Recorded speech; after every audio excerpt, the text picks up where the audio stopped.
If you've played Pokemon, you know that Pokemon evolve in a number of ways, said to be through trade, held items, or level up, but I'm here to tell you that you've been lied to. In fact, there are many ways in which Pokemon evolve that are told through Pokedex entries, such as Cubone evolves into Marowak when it no longer grieves for its dead mother. A 1,000-year-old seadra will evolve into Kingdra. Metagross is formed when Metang fuse together, Cosmoem eats space dust to evolve, and many, many more. So after scouring the entire Pokedex and all the hidden info within Pokemon media, I have prepared for you every hidden way to evolve Pokemon. Howdy there, I'm Acrylic, and we're just gonna simply go through this entire Pokedex from the very beginning and talk about every Pokemon that has a special way to evolve. This is gonna be a nice little lore palette cleanser before the next in-depth videos. We, of course, won't waste any time talking about Pokemon that do not have any special way or extra flair when they evolve. For example, Growlithe is only said to evolve into Arcanine with a Firestone. Meanwhile, when Vulpix evolves, it's actually born with only one tail, and then continually grows tails. We'll talk about that later, though. And even though we can suspect certain Pokemon, such as Poliwhirl and its choice to spend more time on land or water, may actually affect its evolution into Poliwrath or Politoed, or whether that's because of more rain or anything else, there's nothing actually in the lore that says anything other than, hey, use a Water Stone or a King's Rock. So we won't be talking about that later, just to save us that time. We have quite a bit to go through, so let's just begin with our first entry. Pokemon number 1 itself, Bulbasaur. Because as it turns out, Bulbasaur literally grows into its next forms. Bulbasaur can be seen napping in bright sunlight. There's a seed on its back, and by soaking up the sun's rays, the seed grows progressively larger. And it is through this that its evolution is actually fueled, not by leveling up. And before I let you think that leveling up is like aging, it's not. We have many old Pokemon who never evolve, such as Trico, Puka the Pikachu, Hoot, and Noctowl. Horsey don't even have to evolve in order to lay eggs and raise young, and so many more. But back to Bulbasaur. When the seed does grow, Bulbasaur evolves, and to support its weight, Ivysaur's legs and trunk grow thick and strong. If it starts spending more time lying in the sunlight, it's a sign that the bud will bloom into a large flower soon. It spends its time in the sunlight in order to prepare for its upcoming evolution, allowing it to, just like any other plant, grow and evolve into Venusaur. And in turn, Venusaur has demonstrated the ability to manipulate nature, release several vines from its back, and lead evolution ceremonies for Bulbasaur and Ivysaur. So it actually comes full circle. Now I will say, here and now, most of our plant Pokemon just grow like normal plants, allowing them to quote-unquote evolve. Though there are some that do have a full cycle, similar to how a normal plant should have. We'll talk about them when we get there, though. I do want to quickly note that while the entire Charmander line does just level up or go through combat in order to evolve, they just become more and more vicious and want to fight more, also to the point where if it doesn't win, it'll get more and more agitated as a Charmeleon until it does win. So, by all means, they technically do evolve by leveling up, though level up can be determined in a number of different ways that you'll soon see, whether that be actual combat, through personal skills, or I guess through soaking up sunlight, I suppose. Caterpie is easy to capture and grows quickly, making it ideal for trainers. As Caterpie does grow and develop over time, they will shed their skin many times before finally cocooning themselves in thick silk. It has a voracious appetite, driving it to eat 100 leaves daily. It will even eat leaves bigger than itself. It's pretty much exactly what you would expect for a caterpillar after all, and once it does become Metapod, it just waits helplessly until it can finally emerge and become the Butterfree it was destined to become. We find the same exact method of evolution for Weedle, as it does eat leaf, wrap itself to become Kakuna, and then eventually emerges to become a Beedrill. Insect Pokemon in general follow the exact same things that real-life bugs may follow. You have your larva stage, then you get into your pupa, and then you get into your full final form. Well, either pupa or chrysalis, I do suppose, depending on how you want to say it. Because a chrysalis is the pupa of butterflies, to be more specific about it, according to my understanding of it. Anyone feel free to correct me, honestly. But, nevertheless, this is just what bugs do. This is what insects do, and as such, we're gonna find that as a common feature among a lot of our bug Pokemon, meaning we're gonna skip a lot of those since it's just the same thing over and over again. We do get to make a small jump to a Pokemon that I'm sure you know the strange evolution of, and that is Pikachu into Alolan Raichu. I know that's a bit of a jump as I'm mixing in generations here, but oh well. Alolan Raichu's origins were initially a mystery at the time. The people of Alola suggested it ate too many sweet and fluffy pancakes, especially those made with a secret Alolan recipe. Really gotta keep it away from people, huh? Gotta bring in those tourists somehow. However, researchers believe the change is related to Alolan Raichu's diet in general. It is also believed the weather and climate of the Alola region played a role in the transformation. This is honestly just genuine species variation through its regional form, which is of course really cool to see, and I expect, or hope rather, to see it in some capacity through Legends ZA if they do decide to bring us any new regionals. For Alolan Raichu, I'd be willing to bet that by being constantly surrounded by water, sand, and having the sun beam down on it, we get the changes in our Pokemon here. After all, the more sun Raichu would get in these areas could result in its melanin reacting within its hair, we're gonna say fur, and making it have this darker fur color. From here, it's up to the rest of the external factors to cause this change. It also wouldn't be the first time we've seen a diet change how a Pokemon's physiology or chemical makeup works. For example, we do see Galarian Slowpoke change due to Galarica seeds. Now, when we move on, we do have Vulpix, as I stated earlier, who was a little more hidden when I had to try and find out how it evolves, as it is said that Vulpix is born with only a white tail that splits as it grows. The tail grows hot as Vulpix approaches evolution. This means that it technically follows the idea of the traditional Kitsune in which it is based on, and the longer that it lives, the more tails that it grows, and the more powerful it grows, up until the point of its evolution into Ninetales. Firestone, eat your heart out. Now, I will say there is of course the rumor that it is made up of 9 wise sages that their souls became one and turned into 9 tails. That could just be one special instance, it could be a special reference to something else within the Pokemon world, or it could just be that, a rumor. It's hard to tell, because we know that the Gengar line, or at least specifically Gengar, it has an entry stating that it used to once be human, and that is a reference to the human that was once turned into a Gengar because of the 9 tails. So, where all of these little pieces are found to be true or false make it a little difficult. Nevertheless, again, we at least know Vulpix is born with 1 tail and then grows them as it splits and gets older until it eventually evolves into Ninetales. Another one that you may actually know right away is Paris, who will actively reside within warm and damp places in order to help the Tochukatsu mushrooms on its back grow better. As these mushrooms grow, they will eventually overtake Paris, and it will evolve into Parasect, the terrifying little zombie that it is. Though small isn't necessarily the right term to use, since it is 1 meter tall, 3 feet roughly, so that's a little scary. In addition, when you look at its beta form, you can see that it originally was, or when they were going to give it a baby form back in the Space World 97 demo of Heart Gold, or not Heart Gold, regular Gold, that it was originally just a mushroom with a Paris coming out of it. So what would happen then for their cycle is they'd be born in a mushroom, come out of it, then it would grow into Paris, continue to grow in damp places as it eats roots, evolves into Parasect, and then Parasect would sprinkle spores onto its children.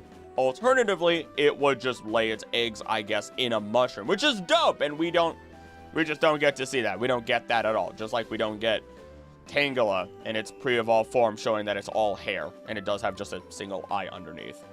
Thanks. I really want those beta forms to be real.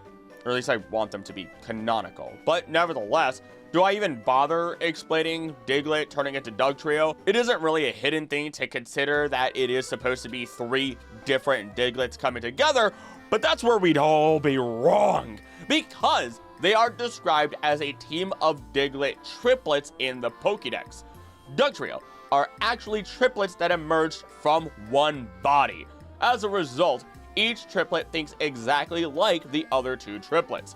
They work cooperatively to burrow endlessly. In other words, we have like this strange case of conjoined triplets that aren't conjoined at first, more like parasites living inside of it, until they eventually just chest burst out of their bodies, just hiding inside of that original Diglett, waiting to emerge, which, that's gotta hurt. I don't imagine that a lot of evolutions feel good. While Mankey and Primeape are said to be incredibly healthy and have great blood flow and an elongated lifespan despite their rage, they are a special case, as there are special cases in which they will die from their rage sometimes. It, of course, is likely going to be a heart attack by all means. This death allows their rage to transcend from their dead body, ascend from the mortal coil, and become annihilate. The rage in its soul became too much for its physical form to contain. It gained increased power as a result of its spirit no longer being limited by the flesh. The rage that was bubbling inside fills its punches with force that frightens its targets to their core. And that is amazing. Pure emotion. Just raw emotion that brings out the evolution of a Pokemon. We see that in other cases that we'll talk about later. But I will say here now, I'm not gonna lie, every time I think of this Pokemon, I immediately think of Hank Hill, all because of the one episode where he got so angry that he had a heart attack. So hopefully, I've cursed you into hearing Hank Hill's voice every single time you look at Annihilate now. The Abra line literally just works out at the library. I mean, okay, maybe not literally, but through our understanding of its evolutions, we know how Abra naturally evolves. Kadabra's brain cells work in unison while it uses its powers. It can store up psychic energy inside its star in preparation for its evolution. So in other words, this little monster has been lying to us all along and doesn't even need to be traded in order to evolve. And considering Abra just kind of sleeps all the time and eats a berry here and there, or also wouldn't really be able to control its powers, we can make the conclusion that as long as it stores up enough energy through sleeping and putting away the psychic energy somehow, then this entire line can just evolve through gaining more brain cells. This is made most clear when we read about Alakazam and its Mega form. Alakazam is able to use all forms of psychic abilities, including telekinesis and blasts of offensive energy. The overflow of its psychic powers can cause headaches to those nearby. These powers are used to move its body, as opposed to its weak muscles. It also uses its psychic powers to hold up its head, which is too heavy to be supported by its neck. Due to its continually growing brain, its head becomes larger with age. Meanwhile, its Mega form turned all of its power into pure psychic energy. So instead of being able to actually move its arm, it just kind of uses psychic energy to move its arm. Really making things a lot more complicated out here than they need to be. Oh, ooh, look at me, I'm special. I used my brain to move my arm. I just did the same thing. Look, it just all reminds me of when Jimmy Neutron is telling the McSpanky's worker that he spilled salt and he keeps calling it sodium chloride. Just call it salt. It's simpler and more understandable that way, you nerd. Pot calling the kettle black there, but oh well. Before we move on though, I do want to bring up a thought that I had, which was the idea that most people might subscribe to the idea that evolutions, or at least trait evolutions, occur maybe because the Pokemon is trying to prove itself to you that it loves you and it doesn't want to go away. Instead, allow me to pose or posit this idea to you, that trade evolution, you're usually trading your Pokemon to somebody who really, really wants and loves that Pokemon. And we know that infinite energy and the bonds between Pokemon and humans provide an excessive amount of energy. That's how Mega Evolution is performed without hurting the Pokemon. That is how Battle Bond occurs. That's how Z-Power can get additional, or Z-Moves can get additional power behind them. So why don't we take in the idea then that because there's a new and very powerful bond being created as this Pokemon is being given to somebody who really, really loves it and really, really wants it, that connection is what causes the Pokemon to evolve. Especially when you look at the linking cord, which does say that it simulates that bond between trainers, which is very interesting to consider. Just food for thought. Meanwhile, we can move on to the entire Bellsprout line, which is just plant, doing their whole growing normally thing in order to evolve business. I will mention for them that Victreebel is shown in the manga to hoard food and collect leaf stones in order to perform evolution rituals at night to help Weepinbell become Victreebel, meaning that there is a prerequisite of needing enough energy in you for the stone to catalyze and force an evolution, at least in their case. Magneton is also pretty clear, but it is a little strange. The reason being is that it can either be 3 different Magnemite that link together, or it can evolve into a Magneton without any other Magnemite being there.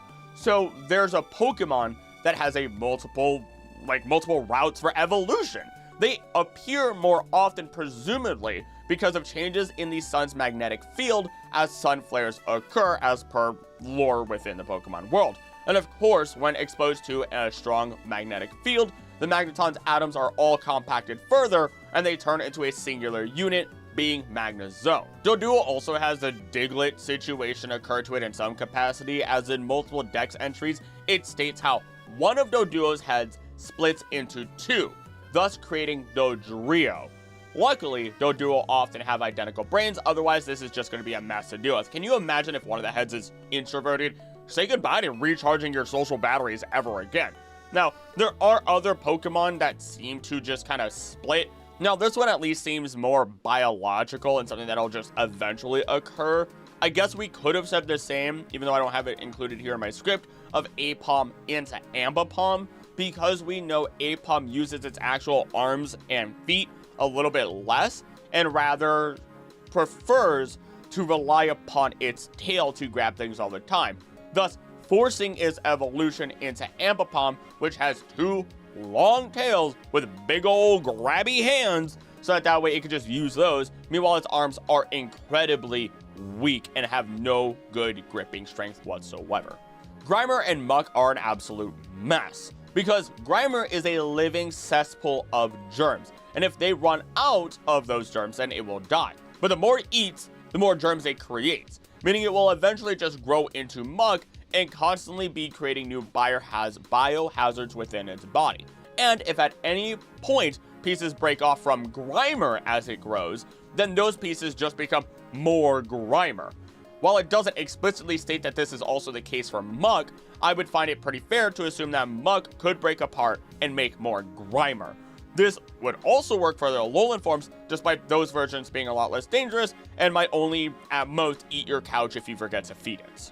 As Onix burrows through the ground and it continues to absorb any minerals that it comes into contact with, while doing so, it also becomes more and more polished over time, and after living for 100 years, it will eventually evolve into Steelix after its composition becomes more diamond-like. Do you have a naturally born Steelix, or did you slather it in that juicy metal coating, caking its body up with more layers than a wedding cake?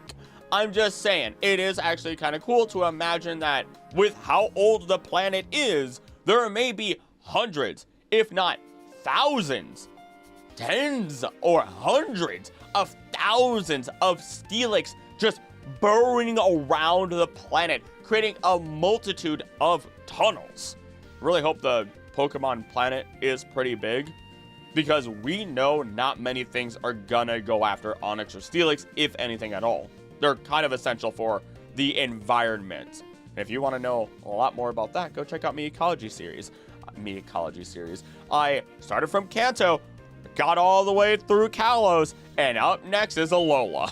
As we move on, while plant Pokemon all need some form of sunlight, the amount of sunlight that Execute receives determines whether it turns into a Alolan Executor or its other form, its original form, I suppose. This is all because of the sheer abundance of sunlight within the Alola region.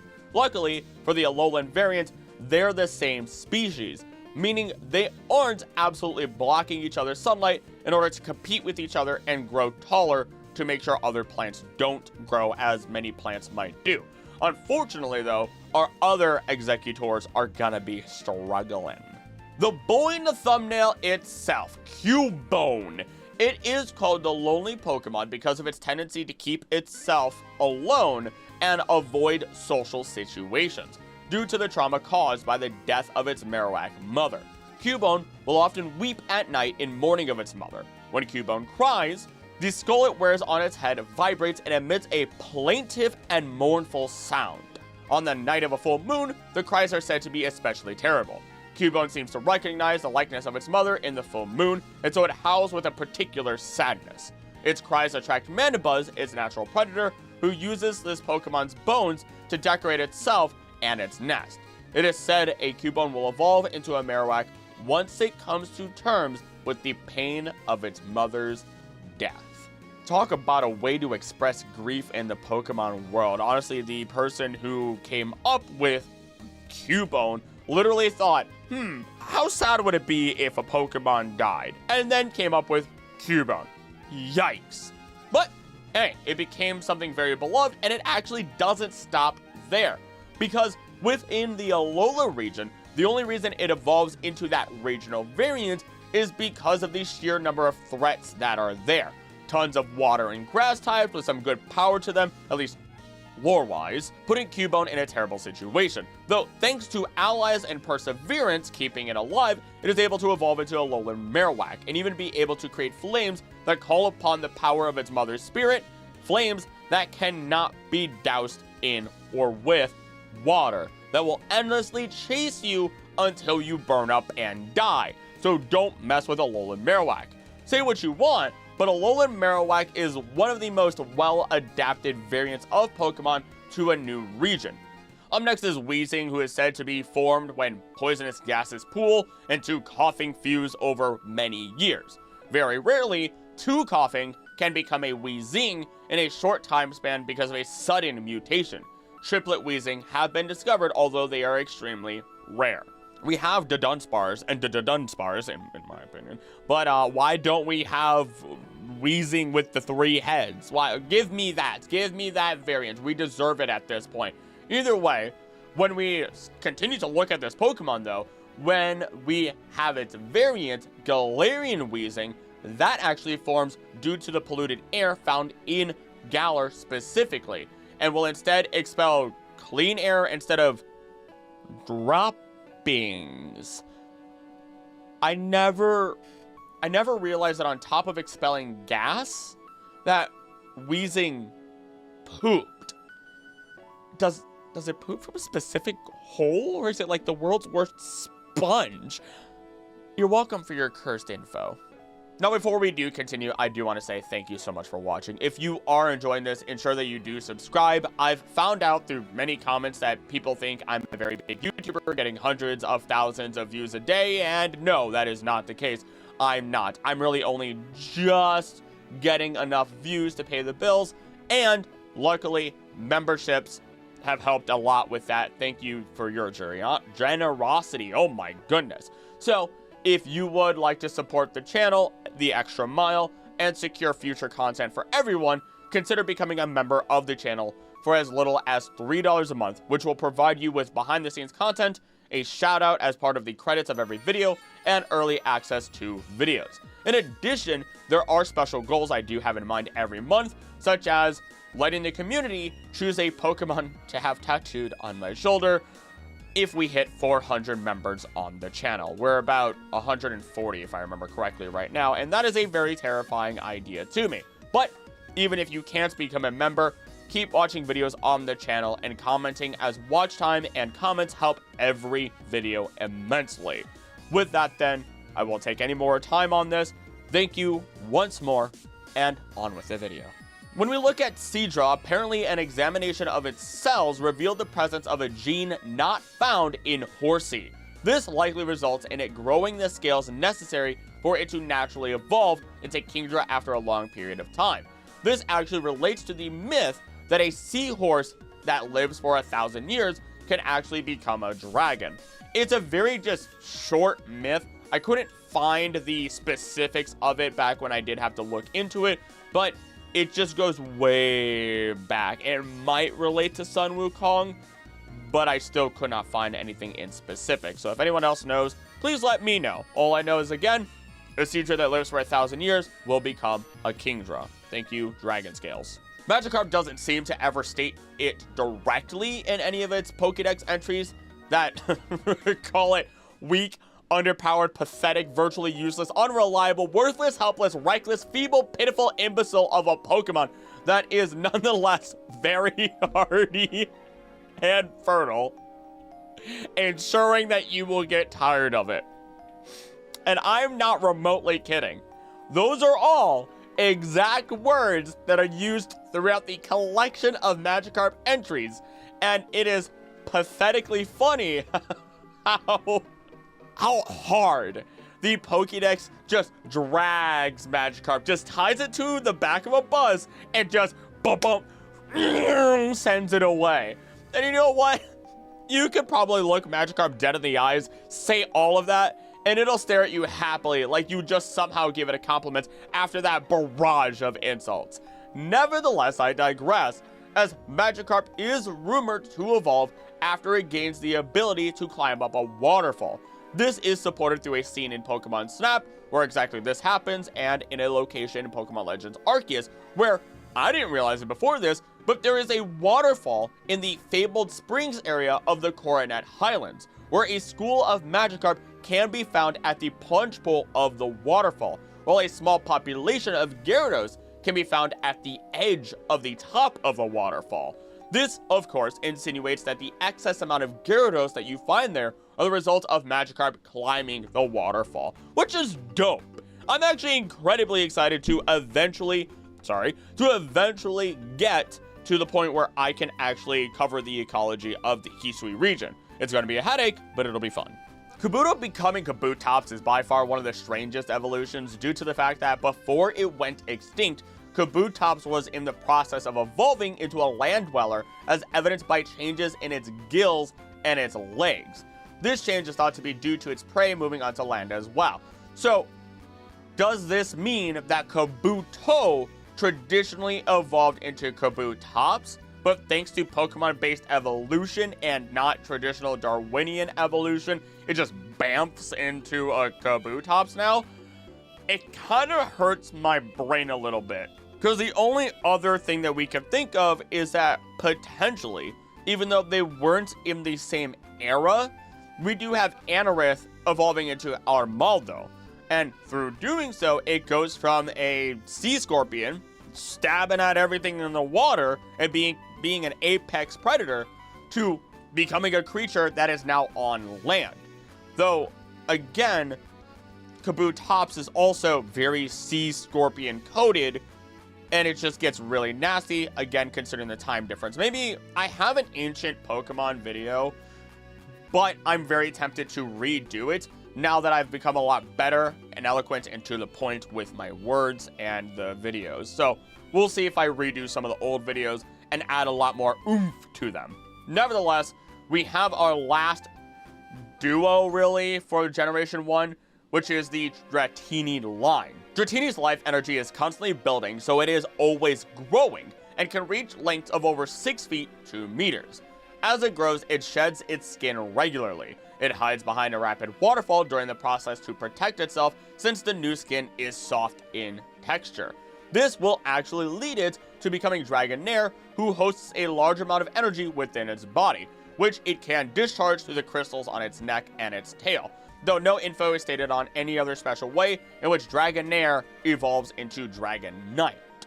Also, does this just basically mean something that we kind of expected all along, which is that Dratini and Dragonair should technically be the same Pokemon? It's just that they are physiologically different enough that we have to classify them as different species. Because if it's shedding and growing, even if it doesn't evolve into Dragonair by our understanding, then theoretically speaking, a Dratini can be just as long, if not longer, than a Dragonair. Gets a little weird, doesn't it? But how about we move on to Generation 2? No records exist of Togetic being seen in the wild. Rumors abound that it evolves under the loving care of a trusted human companion, upon whom the Pokemon then bestows great joy. This is very interesting considering the information we see with Togepi. It states how once it is done spreading kindness, then it returns to Togepi Paradise. We could speculate that since Togetic and Togekiss will only appear to kind-hearted people and during peaceful times, that the Paradise is where Togepi will secretly evolve. So, the whole process then is Togepi is brought out into our world, out of this Paradise or wherever else you may believe that Togepi comes from, is spending time with people, giving them joy while also receiving joy, as it then gets energized with that, sends off to Togepi Paradise, comes back as a Togetic, as there are other Pokemon that when they are close to evolving, they will abandon their trainer, then come back. The Togetic comes back, and instead of having to use a shiny stone, as evolution stones are imbued with a lot of just infinite energy because they are created by Xerneas and Evital through the use of the ultimate weapon, essentially. The same thing kind of goes for Mega Stones for that matter, but we won't delve into all of that here. That instead of using that shiny stone, all you have to do is just be incredibly kind. You have to give it incredible amounts of loving care, and it has to trust you. Then it will evolve into Togekiss. And I'm a big sucker for Togekiss. I don't have a Togekiss here, but I will get one eventually. Flaffy is also a little bit of a weird one, as storing too much electricity caused Flaffy to lose the wool over most of its body, but the bare rubbery skin protects it from the electricity stored in its fleece. So it either evolves, then stores too much electricity, causing all of the fleece to off of it, or it stores too much electricity from having too much wool, and then it evolves as it then loses it. That second one would make sense. I mean, technically both of them would, but if they were in the wild and they had no other way to shed their wool, shed their fleece, however you want to state it, then they are just going to get hurt. They're going to be too warm. They're not going to have the proper insulation. They're not going to be clean. They'll get disease, so on and so forth, right? You need to care for the fleece of a sheep. Otherwise, just kind of bad things happen to them and it encumbers them. It becomes too heavy eventually as it builds up too much dirt and grime and oils, which just continues to build up until, again, it's too heavy and they can't move as it compacts onto them. So it makes sense that if there's too much electricity building up because they have too much wool, then they would evolve and they would just drop it. And that would also make sense for its evolution from Flaffy into Ampharos. The Hoppip line literally grows in order to evolve, but it has the proper lifespan of a dandelion. It starts out with all the good greenery, flowers, and then it changes, or as it changes to spread seeds in its final state of maturity. It has a ticking time bomb of a life, just not as dramatic. And I direct quote, "Once Jumpluff runs out of its cotton spores, its journey and its life reaches its end." So not only does it evolve through natural growth, it also has a very distinct and probably measured lifespan. My question though is, with those spores, we can assume that they will eventually grow from the ground into Hoppip, but is it like the immortal jellyfish that can create polyps that have an exact DNA coding and everything as the original jellyfish, thus making it effectively immortal because they're just technically clones of itself? Or is this a whole entirely different creature? Studies need to be done on that. If I was in a Pokemon world, the number of studies that need to be done, I swear. Why not indirectly beats the ever-loving Arceus out of each other? Why not gather on moonlit nights to play by squeezing up against each other? By being squeezed, this Pokemon gains endurance and is trained to dole out powerful counter attacks. So of course, you may know that Wynot and Wobbuffet never attack first, but they have to learn how to counterattack somehow. And as a result, they just play Newton's Cradle with each other in a cave until they begin to evolve and can dole out those heavier hits.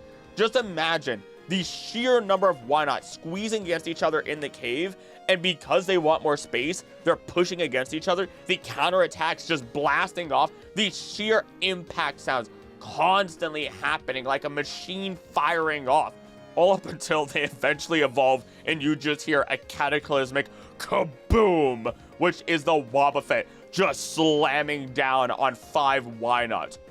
Oops. When the brain waves sync up for Girafarig, it allows it to evolve into Farigiraf. The latent psychic powers within Girafarig and its tail work together and even allow the tail to grow a full brain and be connected to the main head through thick nerves, which increase its psychic energy and unleash psychic waves through its antennae, now being 10 times stronger than before.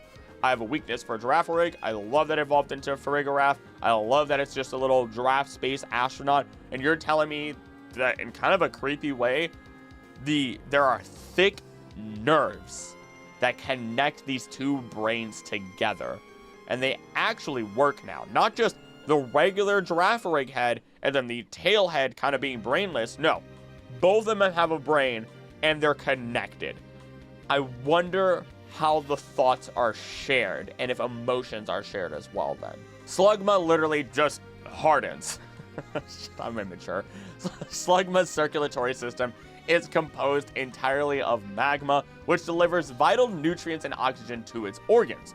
To prevent its body from cooling and hardening, Slugma neither sleeps nor ever stops moving. It is the magma of sharks.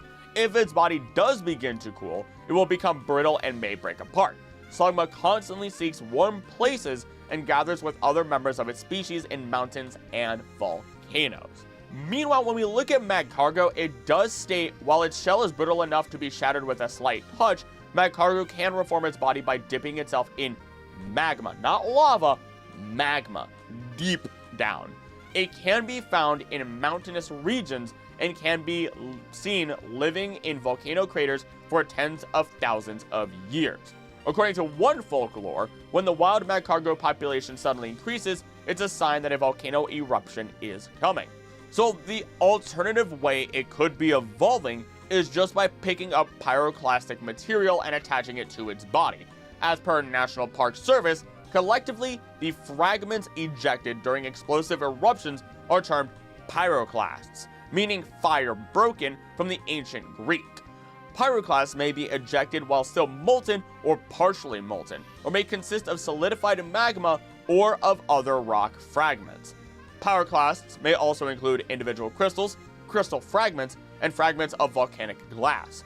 Cinders, ash, and volcanic bombs are all pyroclasts. Pyroclasts are derived from either the magma itself or are plucked as solid pieces from the walls of the conduit, usually near the surface, which very much in its entirety explains where this magma armor is coming from and why Magcargo's shell is so easy to break.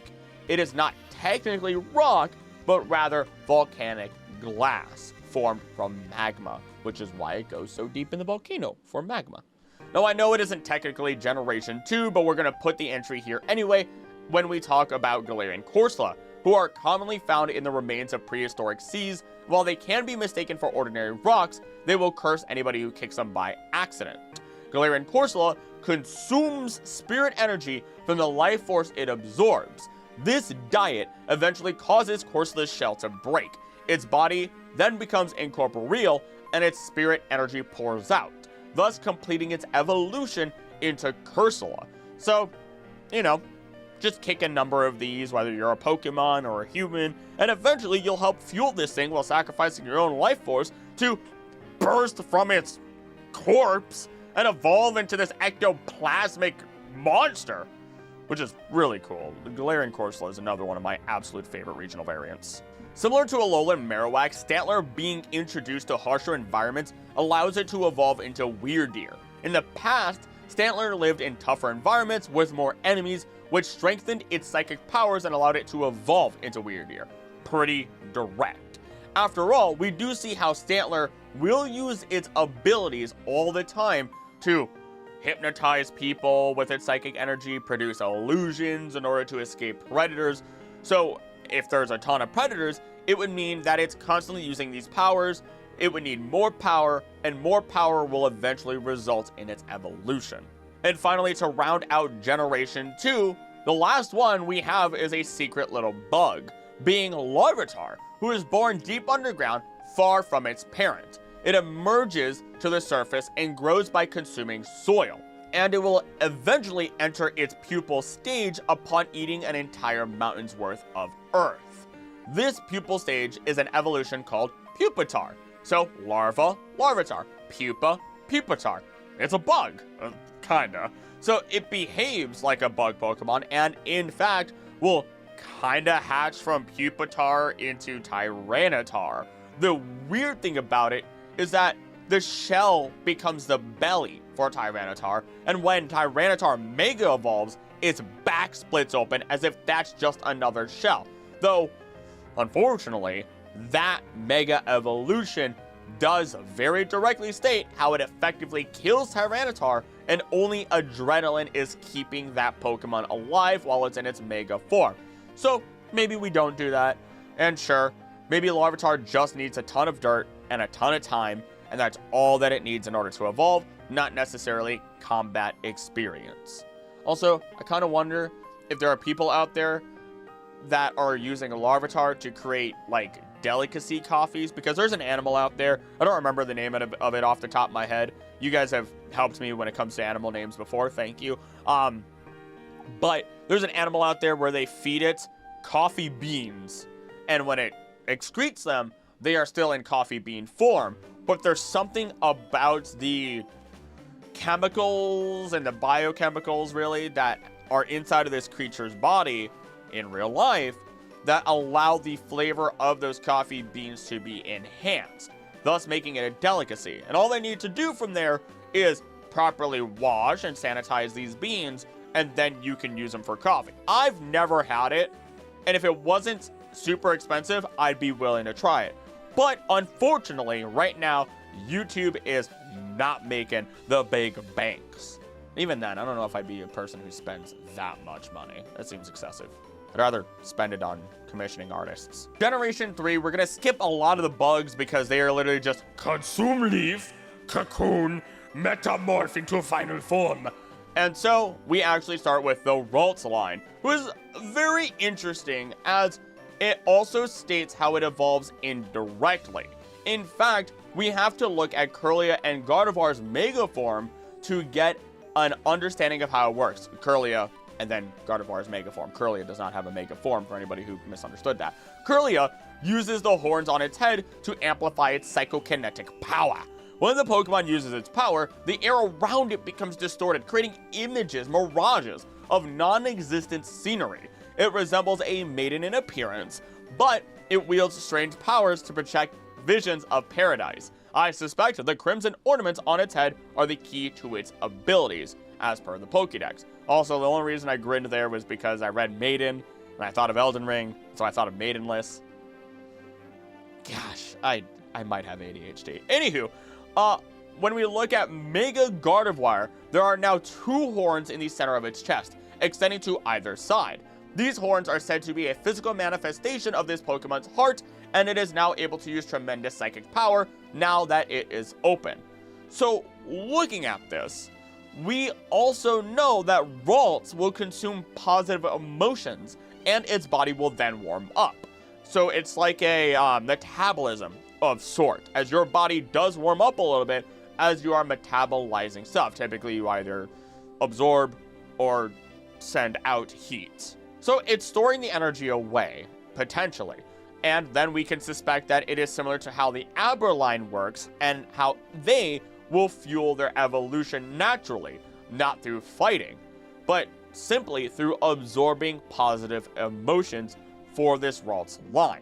After all, it is the Pokemon line described as the feeling, emotion, and embrace Pokemon, Ralts, Kirlia, Gardevoir. So, sure, if you really like this Pokemon, then all you need to do is just be happy, and you'll eventually see your Ralts grow up and evolve into Gardevoir.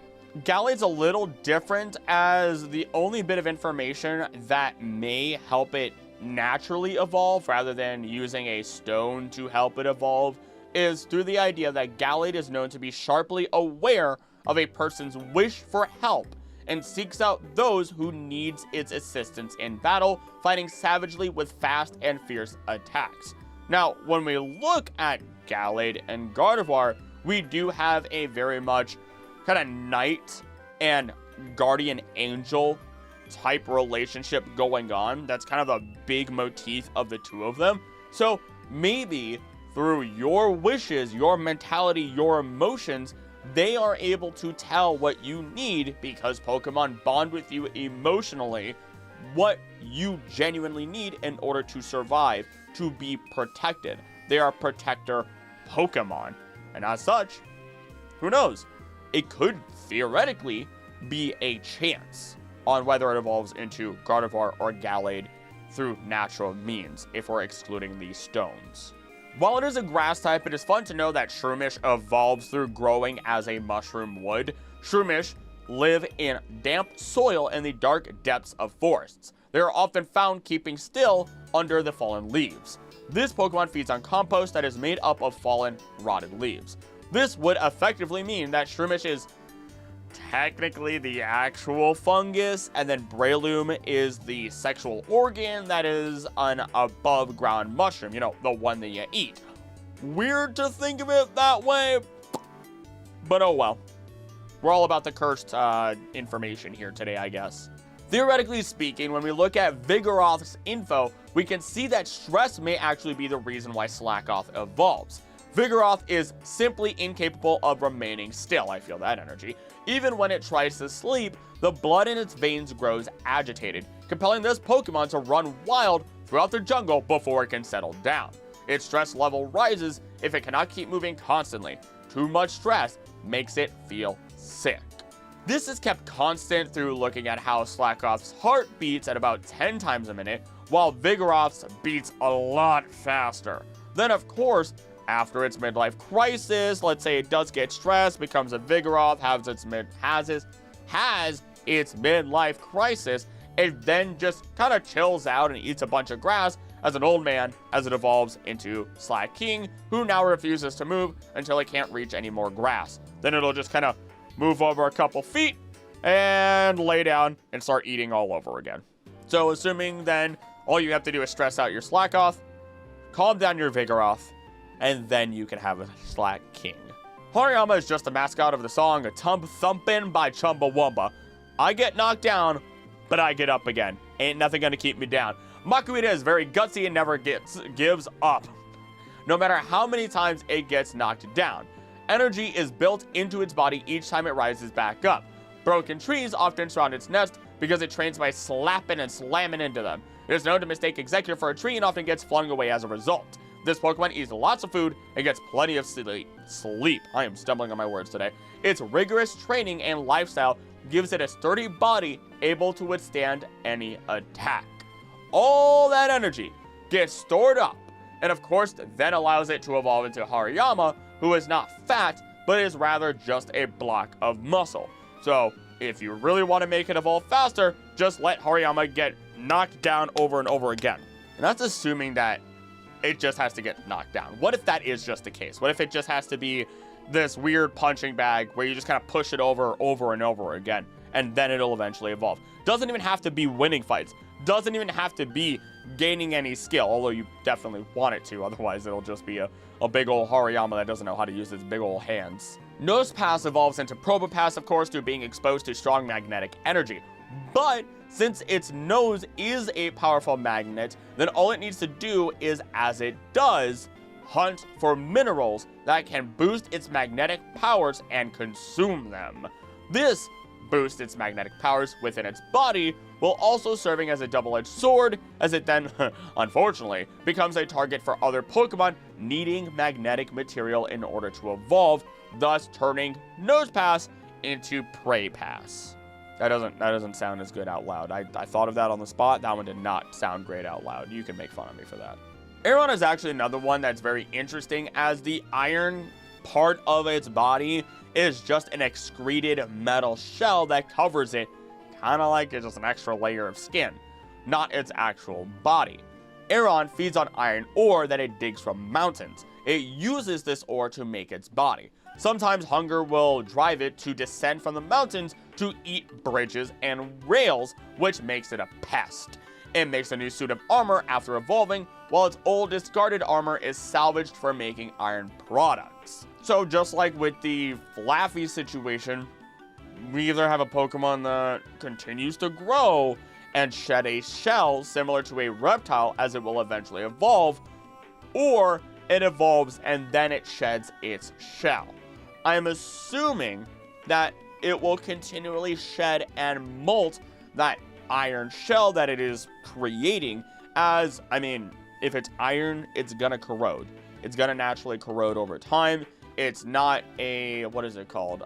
It's not a metal alloy or anything like that that's gonna help it resist the corroding elements of water or oxidization in general. So, again, Aeron is likely just continually shedding its shell until eventually it gets big enough to evolve.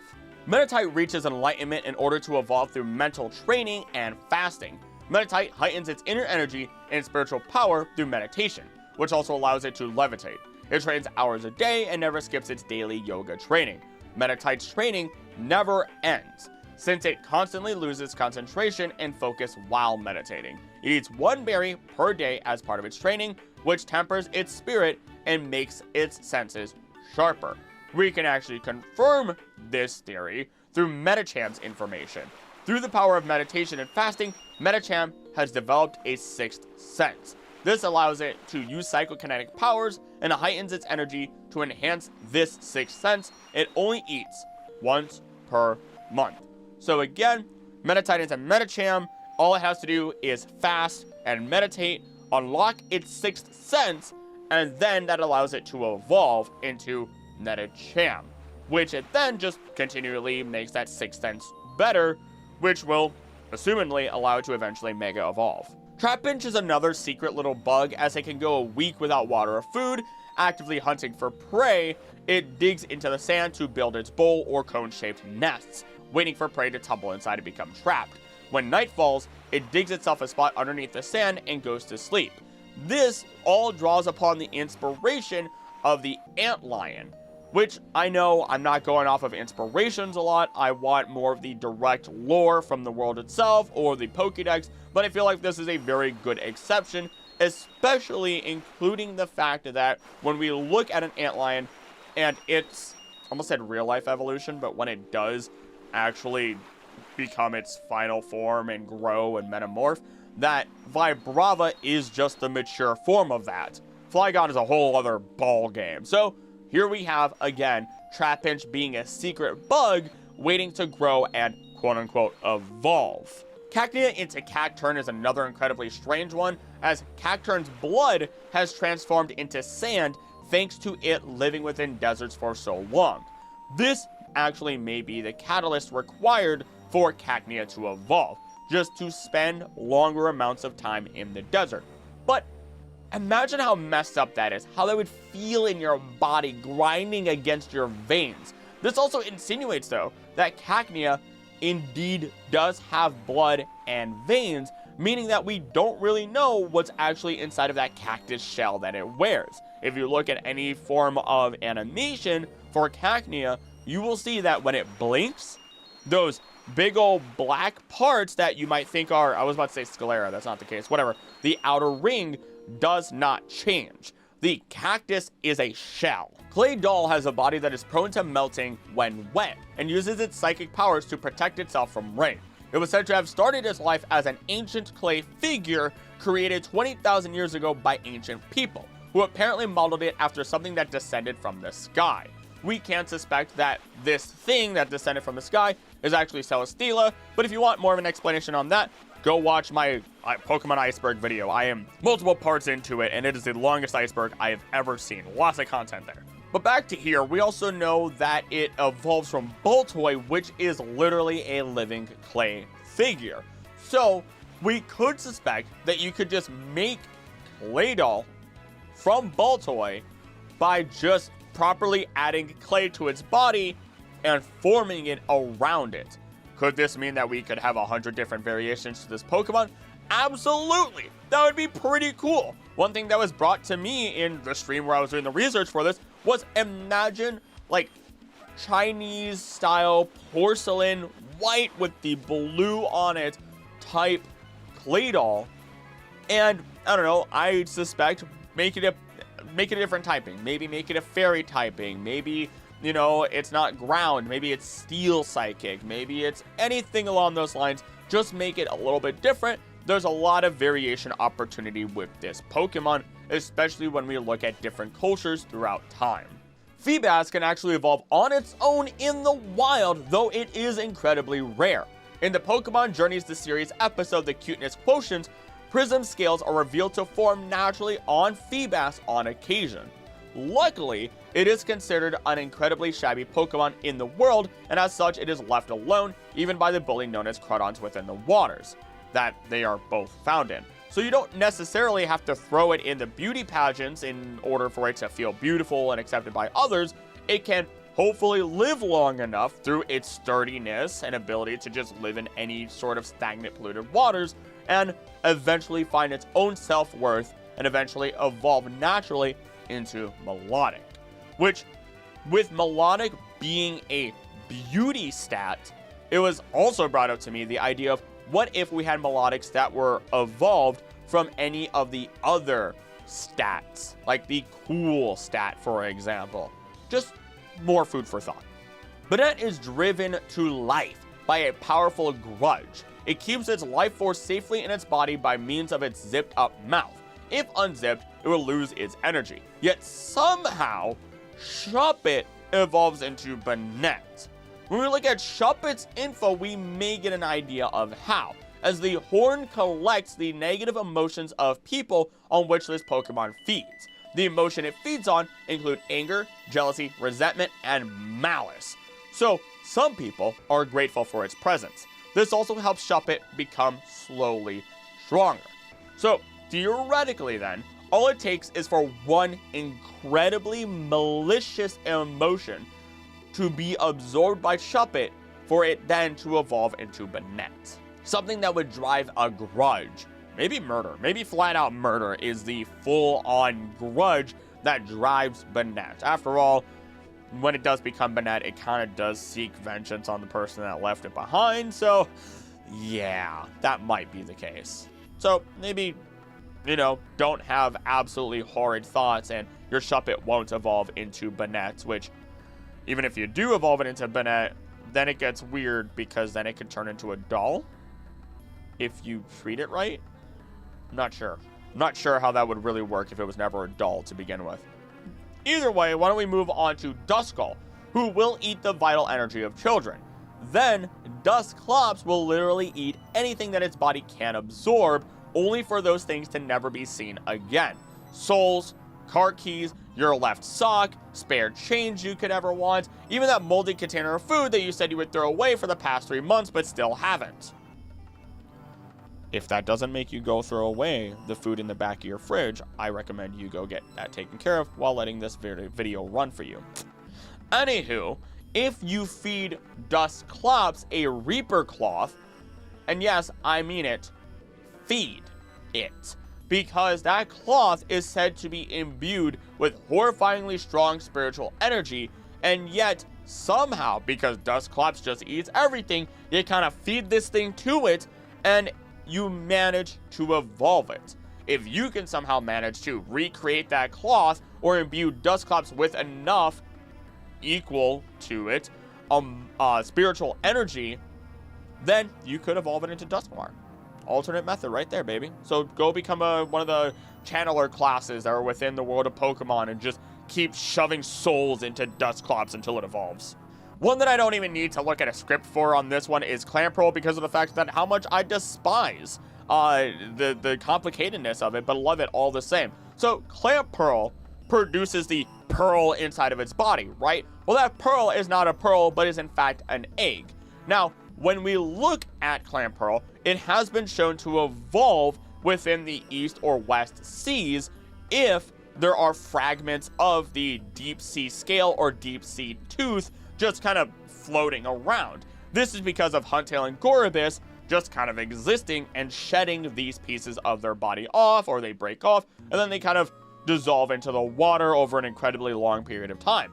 The issue with this as well, though, is that both Huntail and Gorobus separately can be both male and female. The only reason this is weird or a problem is because this means that they are entirely separate, and somehow this pearl is turning into an eel, which, if you didn't know, eels just kind of let all their good sexual stuff out into the water, and oh, there's a baby. Crazy, isn't it? That's almost quite literally how it happens. I'm oversimplifying it, of course. Meanwhile, clams can be filter feeders. So all that's happening with clam pearl is it's ingesting the sexual sperm and eggs of eels. They're basically being the surrogate mother to these eels, and eventually that egg hatches and quote-unquote evolves into either Gorobus or Huntail when exposed to the correct external deep sea tooth or deep sea scale. So that one's complicated. Take that one as you will. Whether it's a special evolution or not, through the lore of it, is a whole wild thing, and I'm ready to move on. You likely know that Bagon forces its evolution through sheer stubbornness and recklessness. As per its information, Bagon lives in rough terrains with cliffs and rocks. It longs to fly and jumps off cliffs trying to be able to do so. Frustrated at its inability to fly, it leaps off cliffs and smashes its head against rocks indiscriminately. And somehow it lives. This process of continually bashing its head causes it to become as hard as steel. Well-developed neck muscles support its hard head, which is literally how giraffes have such a long neck, by the way. This, combined with its powerful body, allows it to shatter rocks with its head. Bagon is known to be rather solitary, preferring not to form groups with others of its kind. It has been theorized that Bagon's habit of head bashing and pure belief influences the cells needed to help it evolve. So, just by wishing and constantly slamming its head into the wall and not giving up, it evolves. Now, this in turn allowed it to evolve into Shelgon, as its entire body is now encased and protected, effectively making it a cocoon as it cannot eat or drink until eventually it cracks open, and the only part left of that shell is the underside now attached to Salamence, as Bagon has gotten its wish and was kept alive long enough to evolve. So go show your Bagon a super high cliff and just watch it jump off all day, every day, for a week, a month, a year, until eventually it gets exactly what it wants. Even though Beldum is mechanical, it still has emotions, the need to eat, and the way of reproducing. Beldum's body lacks blood and is instead made of cells that are all magnets. It uses magnetism to move, communicate, and control its attacks.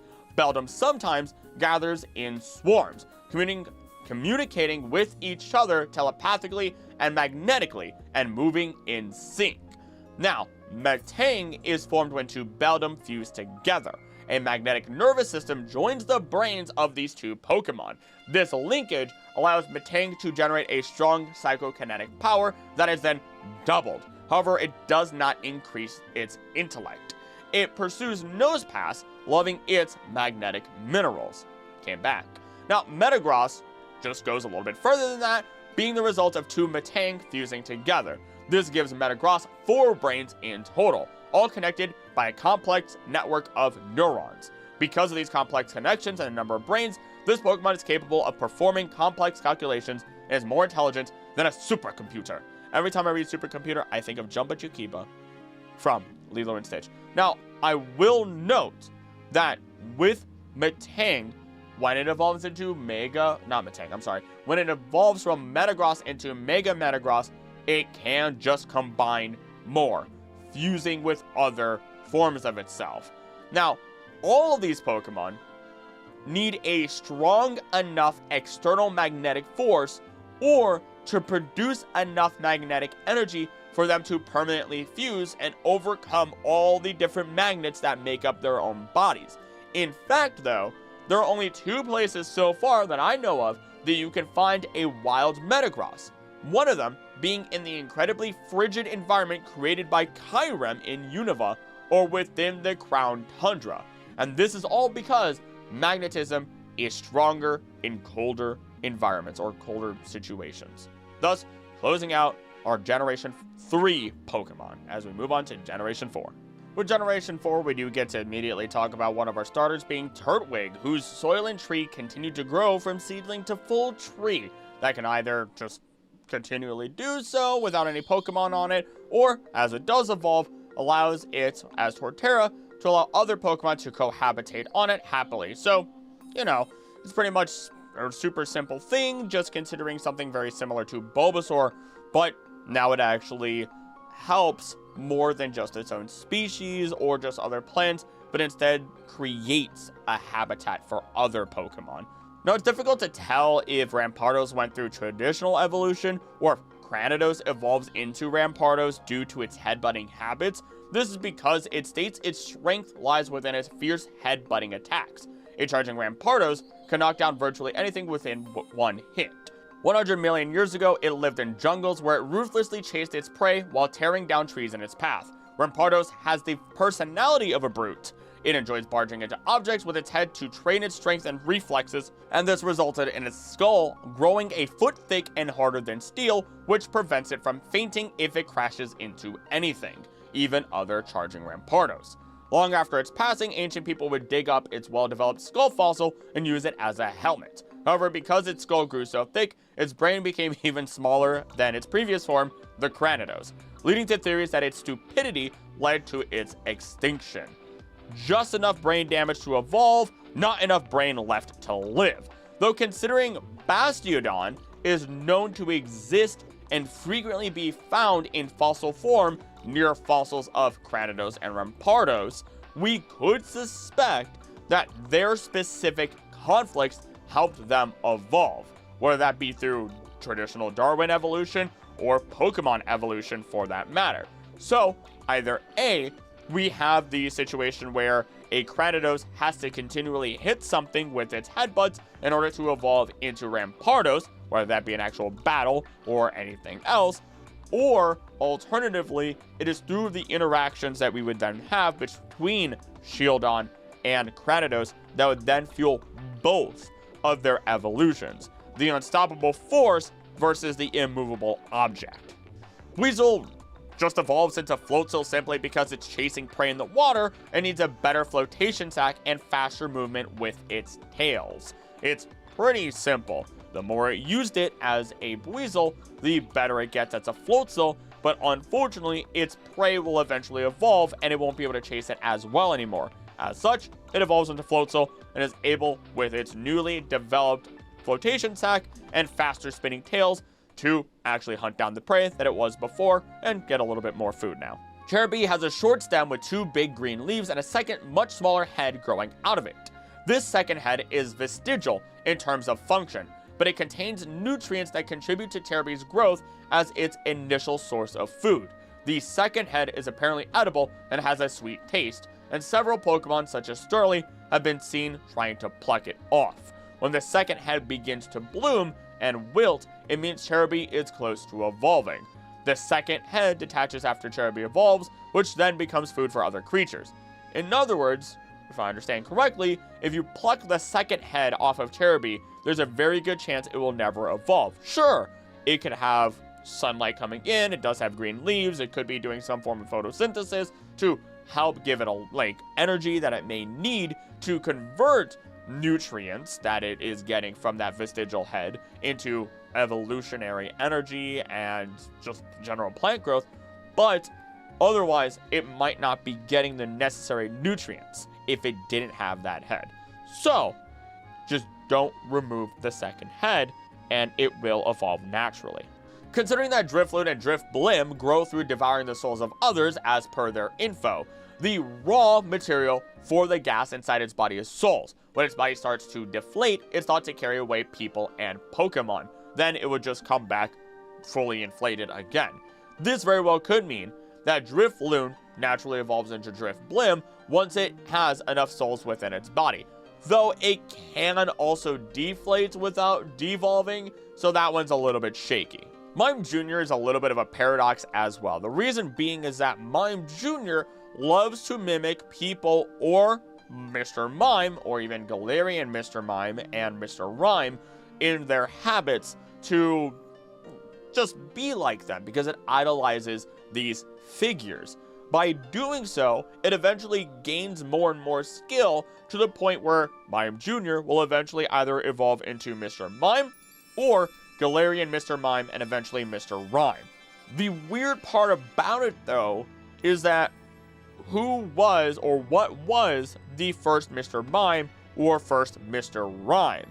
We can assume that since tap dancers do exist and there are mimes that exist in the world as well, that the original Mime Jr. existed somewhere, mimicked these humans who had these habits or these professions rather, and then eventually Mime Jr. loved it so much that it continually grew this habit through its species, taught them to other Mime Juniors, and they would all create the new creature that is Mr. Mime or Mr. Rhyme.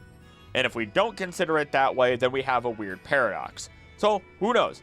Maybe there's the possibility that depending on what kind of entertainment you introduce Mime Jr. to, you can have a slew of different Mr. Pokemon out there. Without much other explanation, we just simply know that with Mantike, spending time with the Remoraid schools that it cohabitates with will eventually cause Mantike to evolve into Mantine. We know Remoraid will eat scraps left behind from this Pokemon, but maybe it's also eating parasites, which would otherwise hamper the growth of Mantike in the wild and prevents it from naturally evolving. Otherwise, there's no other clues to other ways to get this Pokemon to evolve. Electivire requires the Electrizer, and when we look at the information that it states that the item simply has a tremendous amount of electric energy. So maybe, if you could just hook up your Electabuzz to a power plant or Energizer of sorts that, or maybe it could just do it itself, I suppose, then that would make it evolve without the Electrizer item. What's weird though is that we do find one in the Coordinate Highlands naturally only with other Electabuzz. So this gives us a couple of different possibilities. Either the Electabuzz could be teaming up and supercharging one of them to become Electivire, or because they're so high up on the mountains, they're getting hit by a lot more lightning when a storm does occur.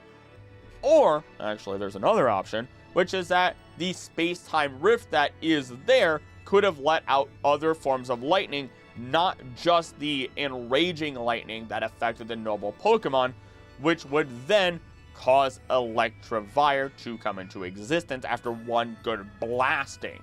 And I will state, in the modern day, we do find these Pokemon naturally in incredibly stormy areas. So, it might be a lot of electricity, but just give it a ridiculous amount of electricity, and it will evolve into Electivire. Magmar are also said to naturally live inside of volcanic craters. Magmar themselves live around active volcanoes where it is born from. It is able to heal its wounds and weariness by soaking in lava. So again, we kind of are starting to get these different ideas. Lava and magma. Lava's on the surface, it's where we're going to see it. Magma's still going to be, it hasn't broken the surface of the volcano yet, essentially. It's going to be deeper down inside. So, maybe after some extra soaking and with enough heat, it will evolve. We can't support this since it is said that Magmar, and Alola are said to be sturdier. This could mean that they might be closer to a natural evolution and just need an extra push, rather than combining with a Magmarizer, which is also just packed with tremendous amounts of magma energy. Which again, magma not lava, it could also probably just deep dive into a volcano, reach said magma, and then consume it, become hotter, evolve, I guess. Though finally, for Generation 4, the cold is actually what drives the evolution of the Swinub line. I know Swinub is technically early on, but I decided to put Mamoswine here, which is where we find it. It flourished worldwide during the Ice Age, but Mamoswine's population declined when the masses of ice began to dwindle. Of course, this is just related to mammoths, but when we look at the swine-up line, it just gets thicker and thicker hair, while also being equipped with better means to dig up food hidden under the ice that others can't reach, especially as mushrooms are one of its favorite foods. So while ancient power drives that evolution in the modern age, it was simply sheer cold in the past that allowed this Pokemon to gain more fur or hair and evolve through time, through traditional evolution most likely, and keep it alive. Also, I lied. I just realized I had one more sitting here, and that's actually one you're not expecting. How Phione evolves into Manaphy. It lies to you. That Pokedex has been lying to you for all these years. That it says, oh, we don't know how Phione evolves into Manaphy. Well, let me tell you something really fun. Phione and Manaphy, with Phione coming from an egg from Manaphy, they are also something known as sea angels. And from ocean.si.edu, we get gender switch. Sea angels have the remarkable ability to switch genders. Specifically, they are potandrous hermaphrodites, which means they start out male and turn female throughout the course of their lives. Catching the mating between two sea angels is quite the sight. The two swirl, locked together for up to 4 hours, almost as if they were partners in a dance. So, if it is starting out male and eventually turning female, this would explain why Manaphy is able to mate with a Ditto and create a Phione egg, not a Ditto egg. And it's all because Phione starts male, ends female as Manaphy, and it's not an evolution even, technically. It's just time and changing genders, which is wild. It's one of my favorite things that I've found out about this mythical Pokemon. I gotta admit, not really cared about it too much, but its relation to Sea Angels is pretty dope, you gotta admit. We jump through Gen 5 all the way to Roggenrola, who forms crystals on its body as it grows and evolves. Roggenrola is born deep underground and was discovered about 100 years ago in an earthquake fissure in a layer of exposed rock. Its steel-hard body is made up of dirt from many centuries ago, and it compares its hard body with those of Geodude and Carbink. However, a sufficiently long soak in water will cause its body to soften to some degree. Inside of Roggenrola lies an energy core, making its body somewhat warm to the touch. Its ear leads straight to its energy core, causing it to become angry if someone sticks their hand in there. I would feel terrible too if somebody just put their hand inside of my body and started fiddling around with all of my organs. Now, as stated by Steelan in Where Did You Go, Audino, the episode in the Black and White series, Roggenrola has sensitive hearing and can hear sounds that are inaudible to humans. It tends to follow the sounds it picks up with its lone ear, panicking if these sounds cease. I believe, due to information we'll read on in a moment, that these sounds are the drops of water within a cave. This is only explained indirectly through its evolution Boldore, whose crystals shine brightly when it begins overflowing with power or when it is preparing to fire bursts of energy. Because its crystals are valuable, with a fragment being capable of powering 100 dump trucks, Boldore is targeted for them. It searches for underground water in the caves where it lives. However, because it is uncomfortable around water, it is always very careful about lapping it up. This likely means that the energy core within its body needs to be cooled as water is ingested to keep it from overheating, which then results in any minerals within the water being used to form additional crystals from Boldore's body, similar to what we would see in any other crystals in real life, or stalagmites and stalactites. We can even double confirm the cooling action of water on its energy core through information found on Gigalith, who compresses energy in the core inside its body, allowing it to fire attacks powerful enough to blow away mountains. When it fires these attacks at full power, the sheer force of the blast creates multiple cracks on its body. It can also store sunlight in its orange crystals, magnify it within its body, and shoot powerful energy balls that can destroy dump trucks from its mouth, though it loses this ability at night or during rain. To bring it all together, the crystals provide energy, though it can be too much and even damaging without proper cooling. The evaporated water that they drink leaves minerals behind to help their bodies grow at a manageable rate, allowing its evolution. So they drink water, The crystals evaporate and cool, minerals are left behind, those minerals are used to create crystals, and it evolves. Timber, like many of our other fighting types, gain their evolution through just general training, more specifically in Timber's case though, weightlifting. It always carries squared logs and uses them to fight with. When it can easily lift a block of timber nearly 3 times its own weight, it is close to evolving.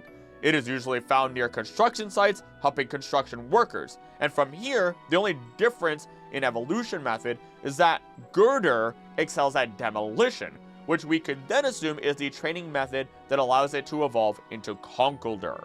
Basculin actually evolves into Basculegion once enough of its kind dies around it. Like, pretty much directly that, and I'll explain.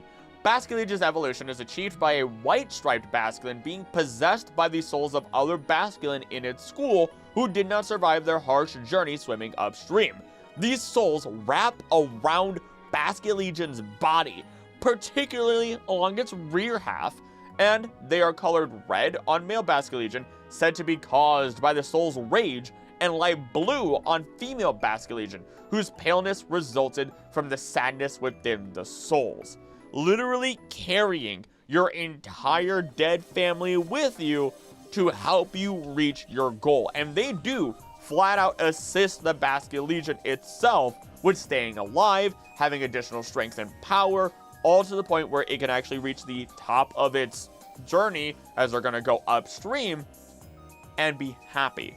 I wonder though, if when they reach that point, if those souls depart, and that's why we don't see it as often these days, maybe because places aren't as harsh where we find Basculin, especially since we don't really find white-striped Basculin except in the Timeless Woods, which is a whole other ball game that I'm not even going to touch right now. But maybe since red and blue are a lot hardier, a lot more thicker skulled, they're able to survive and not as many of them die, which means this is why the evolution doesn't really exist anymore. Scraggy would evolve similar to how a normal lizard would grow through shedding its skin, but then we have a little bit of a catch here. The pelt it has is rubbery and can be raised to its neck to reduce the damage it takes from attacks. Scraggy is easily engaged in battle, as it will attack anyone that meets its gaze with a headbutt from its thick cranium. The skull is incredibly hard, and they're known to take pride in their skulls, causing them to suddenly headbutt everything. However, the weight of its skull makes it hard for Scraggy to balance itself. They travel in small groups, walking around lazily, and they are said to evolve into Scrafty once its skin is completely stretched out. So just imagine every little fiber's not the right word, but every little piece of dead skin, dry skin that would have shed from you in your entire life, constantly being a part of you and being this rubbery, stretchy material that you need in order to grow stronger, more powerful, and have respect from other people. That's incredibly uncomfortable. While it doesn't say it directly, when we at least look at the designs of Trubbish and Garbodor, we can see how through eating an excessive amount of waste, that Trubbish would eventually grow too large to contain said waste and burst open. This would also explain why, despite Trubbish no longer releasing foul odors when it feels safe, why it is not used for trash cleanup, as it will eventually burst open when it eats too much as part of its evolution.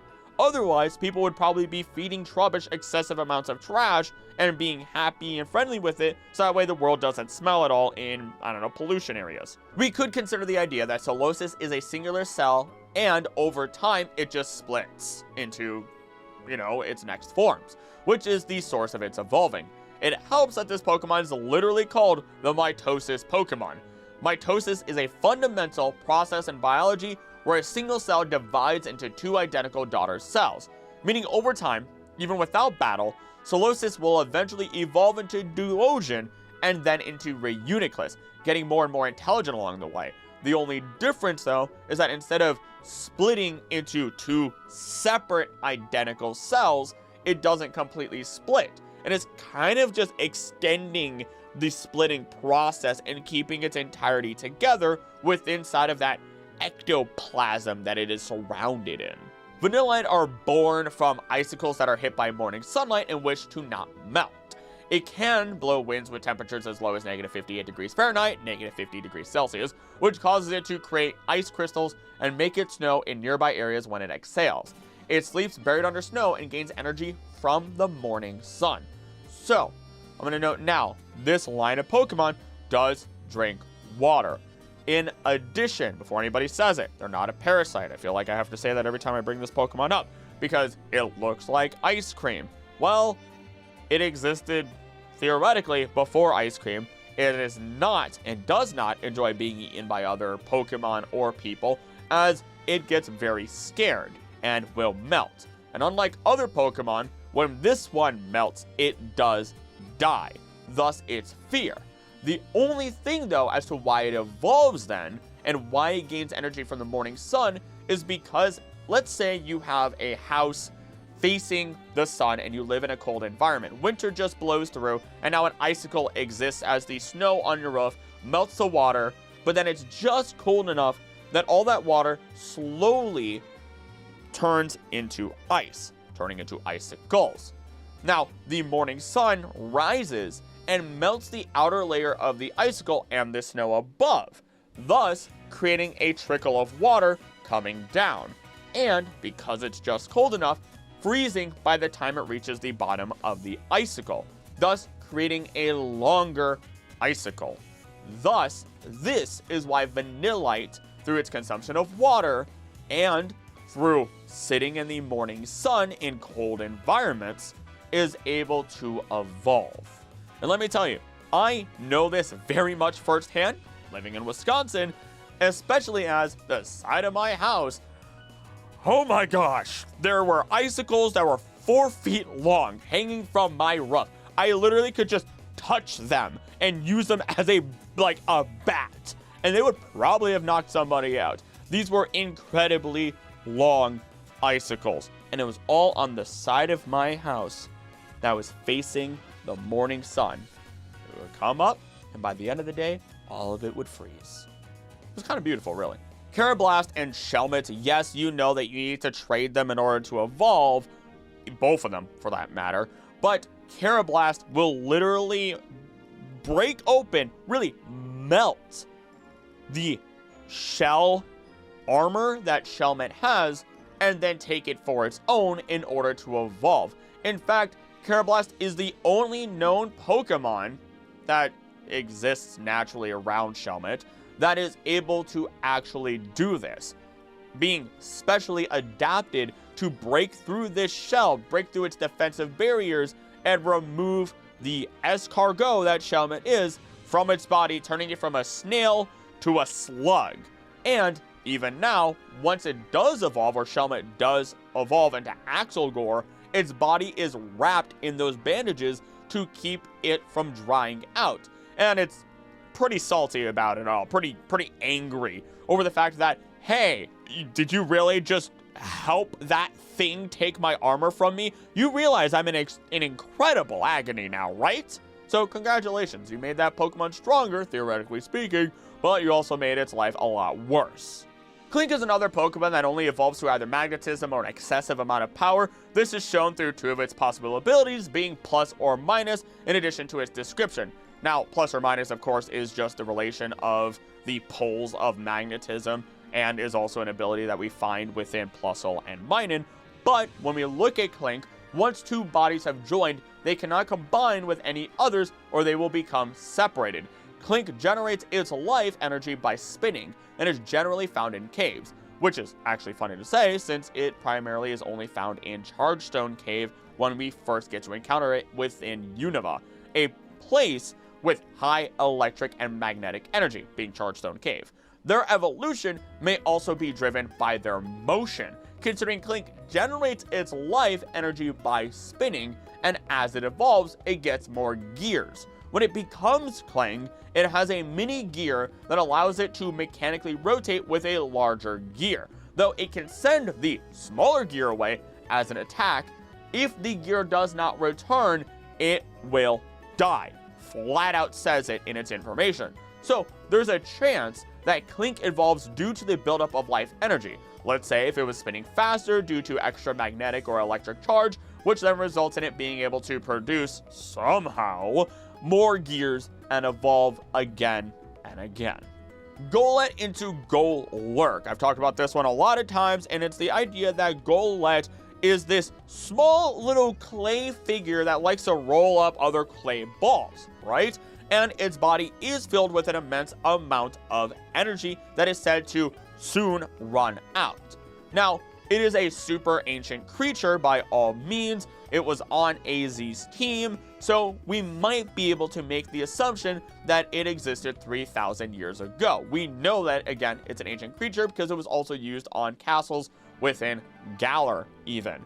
Now, the reason why it may be rolling up clay balls, which people say they don't know why, is because by combining with other Golett, or building itself a larger body, or both for that matter, really, it is able to take this energy it has inside of its body, combine it, and become stronger as it becomes Golurk.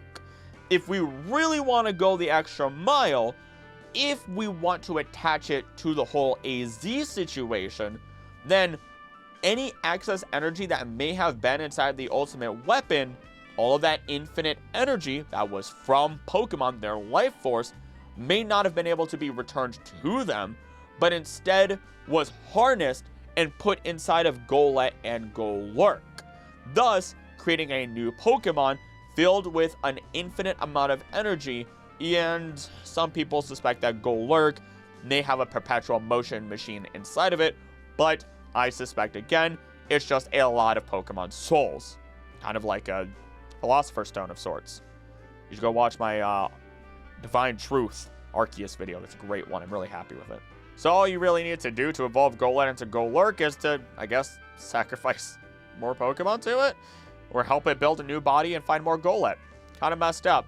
Though to separate ourselves from that, let's cap out Generation 6 with the Poniard line, as its evolution is really only explained through information we find briefly through Bisharp, and furthermore into Kingambit from the 9th generation. Once a Bisharp's head blade is chipped or damaged, it retires from its position as boss. Bisharp keeps a close eye on members of its pack to ensure none of the Poniard think about betraying it, and absorbs defeated packs into its own tribe during territorial disputes. The Bisharp tribes are in turn spearheaded by Kingambit, which has been known to lead gangs of Bisharp into battle. It is said that only the most outstanding members of the Bisharp tribes can evolve into Kingambit.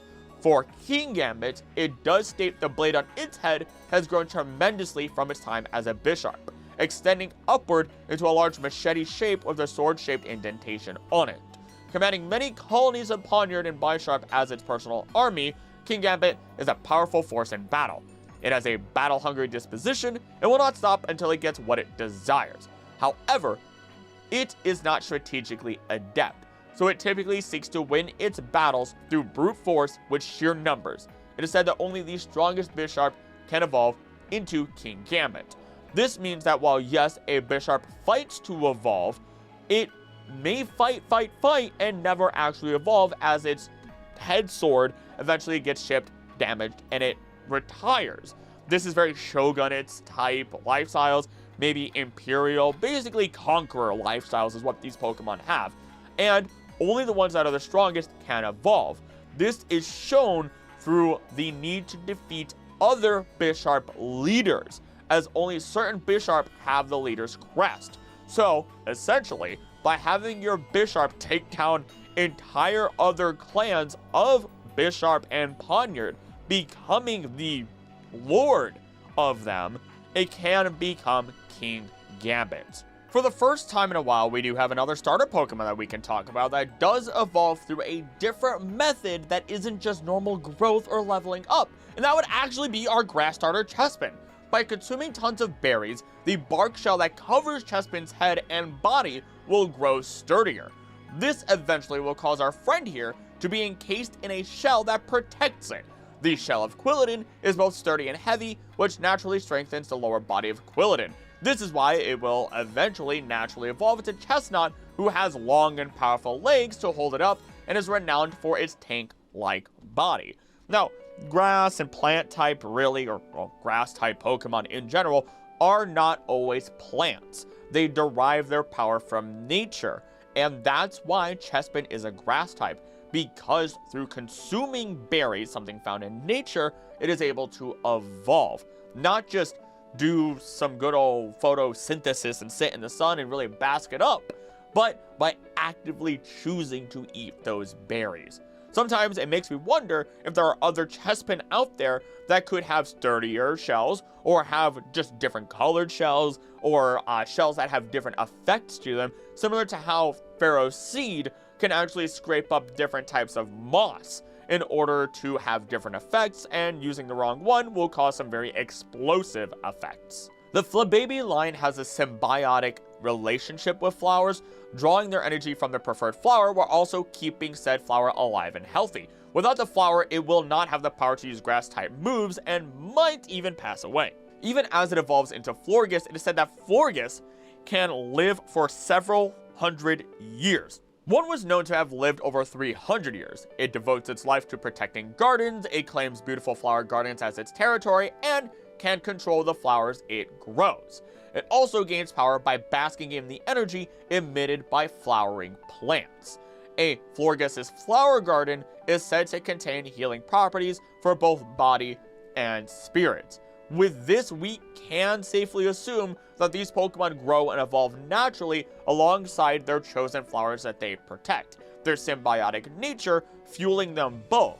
It keeps the flower alive and is able to bring it to healthier environments with clean air and plenty of sunlight, or even remove it so it doesn't get sunburnt, while the flower, who is creating all of this natural energy through photosynthesis, is able to fuel the Flababy in that sense, eventually driving a natural evolution for this very Pokemon. Swirlix is said to evolve into Slurpuff when traded holding a whipped dream, whose description is as follows: a soft and sweet treat made of fluffy puffy whipped and whirled cream, which the item then seems to form the top of Slurpuff's head. What's odd is that this sweet, while not exactly the same, also resembles the sweets we use to turn Mimicry into alchemy. While the two may not be exactly the same, and I know that Mimicry and alchemy are in a later generation, we do find similar methods for their evolution. For Swirlix to turn into Slurpuff, you're turning cotton candy into a more solid but airy form, which I learned about cotton candy cake, which may have some relation to Slurpuff at least, as it evolves through simply eating a ton of sugar and becoming a little more dense, as it can no longer float as it did with its previous form, and it's just walking around as a weird candy dog thing. And while it is early to talk about it within the Pokedex, I already mentioned it, so we might as well talk about Mimicry and alchemy. So when you swirl Mimicry to create alchemy, you are literally turning and churning milk into cream in order for it to evolve. Mimicry is milk, alchemy is cream, and you're just adding a little sweet in there to give it some flavor. Thus, you get the different forms, you get the different colors, you get the different actual literal flavors that they have. Inkay's is also a little bit straightforward, as by floating upside down, Inkay improves its blood flow along with clearing its head. This also drastically boosts the power of Inkay's psychic moves, as it is what triggers its evolution into Malamar. It is literally what you're not supposed to do as a human being, which is be upside down, because all of the blood flow goes to the head, allowing their brains and their head more oxygen somehow. They must have an organ that is filtering oxygen better from the blood, or something along the lines that I am not biologically, educationally understanding enough to actually describe. And so we'll just actually move on to Skrelp, who is a poor swimmer and gets easily washed away by storms, though Skrelp rides seaweed as a form of traveling the ocean. It camouflages itself as a seaweed to hide from enemies while storing power for evolution. Now, give this Pokemon enough time and it will evolve into Dragalge. The hidden reason is due to the plume on Dragalge's head, as It, through absorbing enough sunlight through the plume, will allow it to create dragon energy, as directly stated. Meaning, at first, Scrap will create and absorb the dragon energy, to which it will fuel the evolution from a poison water Pokemon into a poison dragon Pokemon. And the final Pokemon we have for Generation 6 here is one that does not evolve in the games, but is hinted at and said to be something that does happen, but unknown why. And that is because Carbink evolves into Deontay. You have Carbon turning into diamonds. Now, the one big pet peeve I have, other than people saying that Pokemon do not poop, for some reason, it's a weird pet peeve, but I digress. Carbon turns into diamond, right? Coal does not turn into diamond. Coal is a bio mineral or a bio rock, however you want to actually say it, whatever works best for your brain. Now, because of that, it's going to be near the surface. Meanwhile, diamonds are found deep into the earth, and as such are hyper compressed. You will not find coal that deep because coal is derived from organic matter found within that first layer of our planet, thanks to all the things that have died in the past. Thank you, plankton. Now, looking at this then, Carbon will just randomly, I mean quite literally randomly with the right pressure and heat, just boof into diamond. And it could just happen at any point. It could happen in millions of years. It can happen right away, right? The second that it's formed. The thing about it is, Carbon does not like being in a diamond form. As such, even though it's incredibly, sturdy, it's not the preferred form, and in fact, it is more likely that any diamonds that exist are transforming into just Carbon and combining into other forms that we can visibly see, or just kind of existing in whatever forms that might exist out there.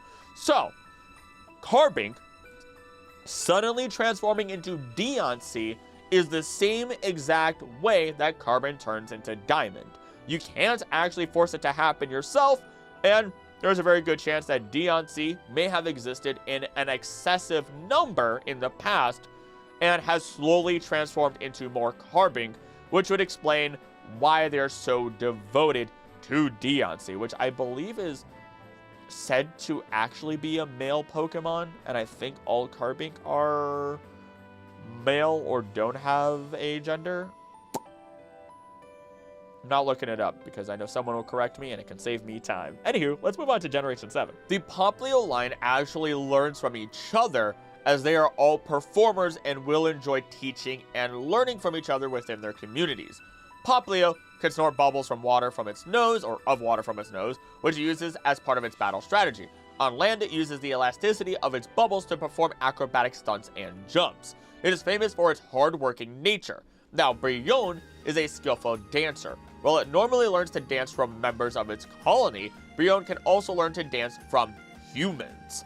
It works diligently to memorize each dance through imitation. It gets excited when it sees a dance it does not know. That sounds very adorable. It is capable of dancing in perfect time with others, even if it's never danced with them before. Large groups of Brionne, oh my goodness, can be seen dancing together on moonlit nights when the sea is calm, sometimes being led by the singing of a Primarina. So, if you're a dancer, if you're a performer through dancing, whatever it is you might do, you can evolve your Pokemon through simply indulging in what they love, with at least the Popplio line.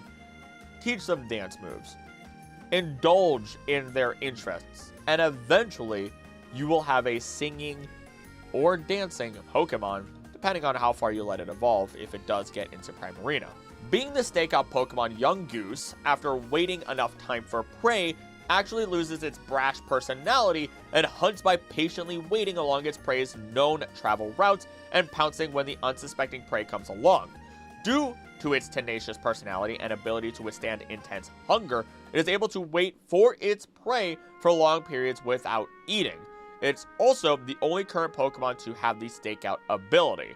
Very interesting to see how, as it becomes more patient, it visibly seems to look older and evolves. There's an actual habit that it forms that causes its evolution. You also don't necessarily need an ice stone in order to evolve Crab Brawler, as it directly states that they are known to climb snowy mountains in order to reach the top. However, they tend to get lost and trapped up there. As a result, Crab Brawler evolves into Crabominable in order to better adapt to the bitter cold. And, in other words, you just stick that bad boy in a backroom freezer and you call it a day. Now, you might be wondering, why are they climbing up the mountain? It's because they're, weirdly enough, like cats.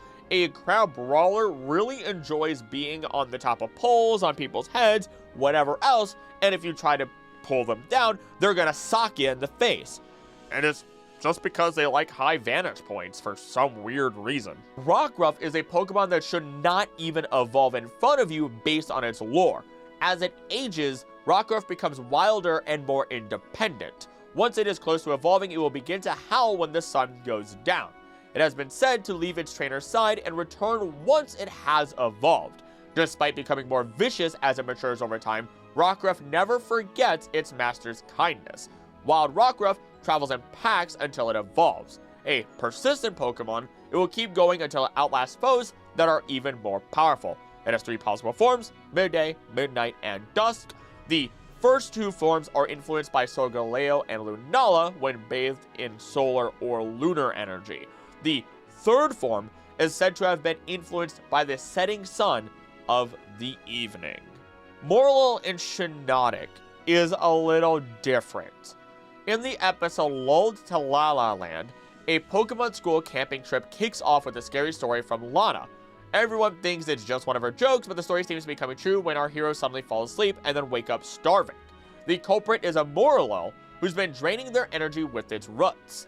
Ash offers to let it drain all the energy it wants from him, as he refuels by devouring Mallow's delicious curry. Soon, Morlul joins its friends, who have gathered in the branches of an old tree.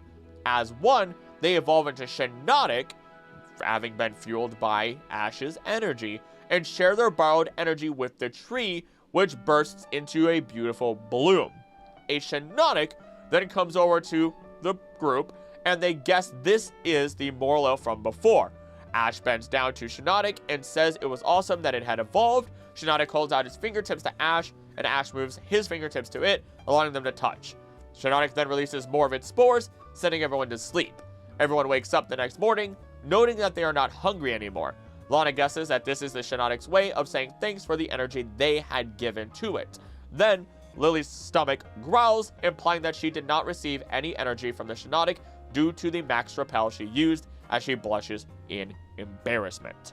Effectively, this means that our living, I mean, all mushrooms are living, by all means, but our mushroom that is anthropomorphic is able to just draw energy from us, and we're able to not actually die because it's not a life force that they're taking from us, it turns out. Or at least in this scenario, it isn't. They have a choice to not do so, I assume, as Ash could just eat food and metabolize it, which then these Pokemon can take from you and evolve with, rather than evolving through traditional growing methods, whether that be decay or anything else, as they then fuel everything else in the forest. Again, this goes back to like mycelium or any form of fungus having a symbiotic nature through the wood wide web that helps fuel trees and keep them alive. Really cool. Sandygast into Palossand could be one of 2 different ways, and it's just simply the idea that Sandygast, if you touch its shovel, it gets upset, but if you put your hand in its mouth, it will turn you into a funny little minion. And as such, it will use you as its minion to give it more sand and build it up, eventually allowing it to, assumedly, become a Palossand. Or, with enough souls and sand, it then evolves into Palossand, which Palossand is now able to control every single granule of sand in its body, grow to immense sizes, and just be an absolute menace, as it then consumes more people and Pokemon, even though in lore it likes to claim that it doesn't actually drain the life force of people. Sure. Type Null into Silvally is technically not a true evolution, but is rather a reversion from type Null, its restricted form, into its real, unrestricted Sil Valley type full form. The only reason this was actually achieved is through the actual bond that Gladian, or you as a trainer, may have with your Pokemon that allows it to actually stay in control. Otherwise, it rejects the RKS system, which is modeled after Arceus and the power it holds, which would also then hold the values that Arceus has, being the idea that humans and Pokemon should be equal and have strong bonds with each other. Whereas it was originally type Null, type Full, created in a lab and was just being used as a weapon, causing it to rampage and for Faba to encase its head within that restricted helmet, and lowering its powers allows everybody to capture it and cryogenically freeze it for, as they suspected, eternity, until Gladian said, nah, screw that, I'm grabbing this Pokemon, it's gonna be my best friend. Up next is Cosmoem, as its body is frail and easily blown away. However, it is carefree and doesn't seem to mind. Throughout its time, it collects dust from the atmosphere, which allows it to grow slowly. It is known as the Nebula Pokemon. Eventually, with enough growth, it will eventually condense as a real nebula would, heat up, and form a protostar under the perfect conditions, which is why we have the protostar Pokemon Cosmoem. Encased in its sturdy cocoon-like shell, Cosmoem is unable to move. In Pokemon Refresh, it cannot even eat. It grows as it absorbs starlight and the dust in the air. Its body is warm to the touch, and Cosmoem's shell is said to be harder than any known material. In ancient times, it was known as the Cocoon of the Stars by the people of Alola. And of course, after absorbing enough light and space dust, Cosmoem will eventually evolve into Solgaleo or Lunala, even without the altar of sun or moon, all because it has to absorb sunlight or moonlight. And yes, I know sunlight, or rather moonlight, is just sunlight, but in the Pokemon world, that is not the case. They basically seem to separate moonlight and starlight and sunlight from each other, which makes things more complicated and not sciencey, and we're just gonna move on, okay? Capping Gen 7 is one I suspect you already know of course, which is how Meltan evolves into Melmetal. It is said to be created when one strong Meltan absorbs the group it lives with in order to evolve. Just imagine that. You can only hope it's not the bully of the group and is just a little bit friendlier. Otherwise, it's just gonna look at one guy and go, I can absorb you right now. What? Ah! It just gets sucked into its body like a straw, eventually creating a larger Meltan until eventually it just starts sucking up all of its friends and becomes this giant monster behemoth with incredible power. Now, when it reaches Melmetal, the end of its life, it will eventually rust and break down into small shards, from which new Meltan will be born. In ancient times, Melmetal was worshipped for its ability to create metal from nothing. After its death 3,000 years ago, its worshippers placed the Meltan born from it inside mystery boxes as a way for Melmetal to return in the future. Really odd, 3,000 years ago was also when AZ was separated from his Eternal Floette. But we're not going to talk about that here. I just wanted to mention it as we can move on to Gen 8 and Galar. And a little bit more than just Galar, actually. Two of our Galar starters don't clearly state it, but we can kind of piece it together from their evolutions as to how they evolve in order to show that they don't need combat experience in order to evolve. The entire Grookey line actually lives in peace together, and it's their love for music that drives their evolution, though it is the stick that it has that helps it with some of the energy it needs.